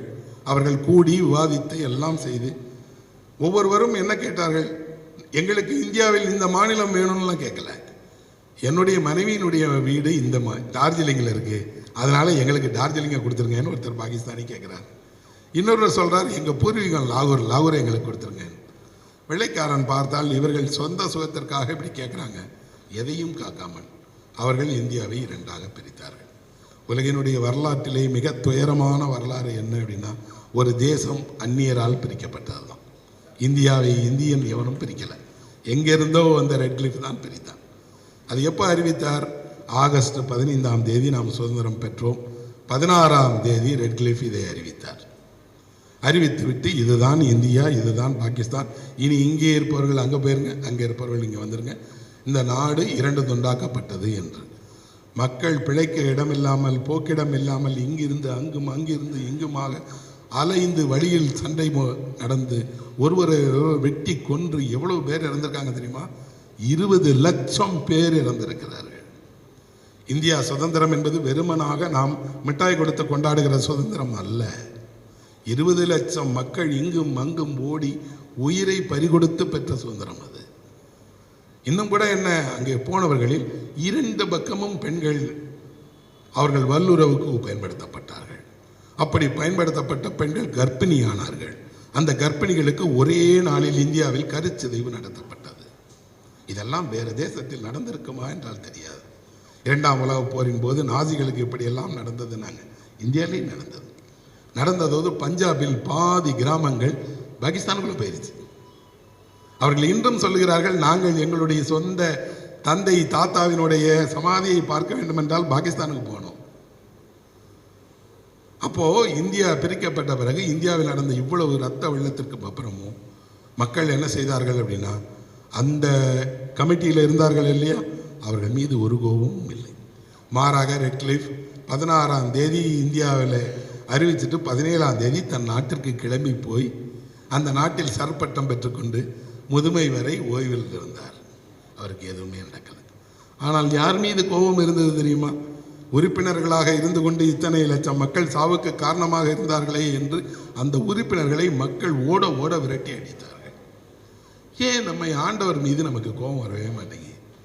இவ்வளவு கொள்ளையடித்தவர்கள், இவ்வளவு கொடுஞ்செயல் செய்தவர்கள், இவ்வளவு மோசமாக இந்தியாவை சுரண்டிய வெள்ளைக்காரனை நாம் என்ன நினைக்கிறோம் அப்படின்னா, பண்பானவர்கள் சார், வெள்ளைக்காரன் மாதிரி ஆளே கிடையாது சார், அவனை நாம் இன்னும் சர் பட்டம் போட்டு தான் கொடுக்கிறோம். Mountbatten sir Mountbatten தான். ஆனால் அவர்கள் நமக்கு செய்தது நன்மை இல்லை. அப்போ இந்த சுதந்திர இந்தியாவை நீங்கள் என்றாவது ஒரு முறை முழுக்க பார்க்கும்போது உங்களுக்கு தெரியும். அந்த ரெட் கிளிஃப் லைன் என்ற எல்லை கோட்டிற்கு போனால் அந்த கோட்டிலே நீங்கள் காணலாம், இந்தியா என்பது ஒரு துண்டிக்கப்பட்ட நாடு. இந்த நாட்டினுடைய வரலாறு இன்னும் முழுமையாக எழுதப்படவில்லை. தமிழ்நாட்டினுடைய வரலாறு இன்னும் முழுமையாக எழுதப்படவில்லை. ஒவ்வொரு பகுதிக்கும் அந்த வரலாறு இருக்கிறது, ஒவ்வொரு குடும்பத்திற்கும் அந்த வரலாறு இருக்கிறது. எத்தனையோ தியாகிகள் எங்கெங்கோ போராடி இறந்து தான் இந்த சுதந்திரம் பெற்றோம். அதை நாம் தலைமுறைக்கு நாம் சொல்லணும். சொல்வதோடு என்னென்ன, இந்த சான்றுகளை எல்லாம் எல்லா பள்ளிகளிலும் பார்க்கணும். சிந்து சமவெளி என்பது பிள்ளைகளுக்கு பெயராக இருந்தால் ஒருபோதும் அவர்கள் அதை மனதில் வைத்துக் கொள்ள மாட்டார்கள். அதுதான் இன்னைக்கு கையில் இருக்கக்கூடிய ஃபோன்லேயே இருக்கே, காட்டுங்கள், பார்க்கட்டும். வகுப்பறை என்பது இனிமே வரலாற்றை வெறுமனாக மனப்பாடம் செய்கிற இடமாக இல்லாமல் உண்மைகளை சொல்லுகிற, உண்மையை உணர வைக்கிற விஷயமாக இருந்தால் இந்தியா எழுச்சி பெறும். அந்த எழுச்சிக்கு நாம் எல்லாம் துணை நிற்போம். நன்றி நண்பர்களே, வணக்கம்.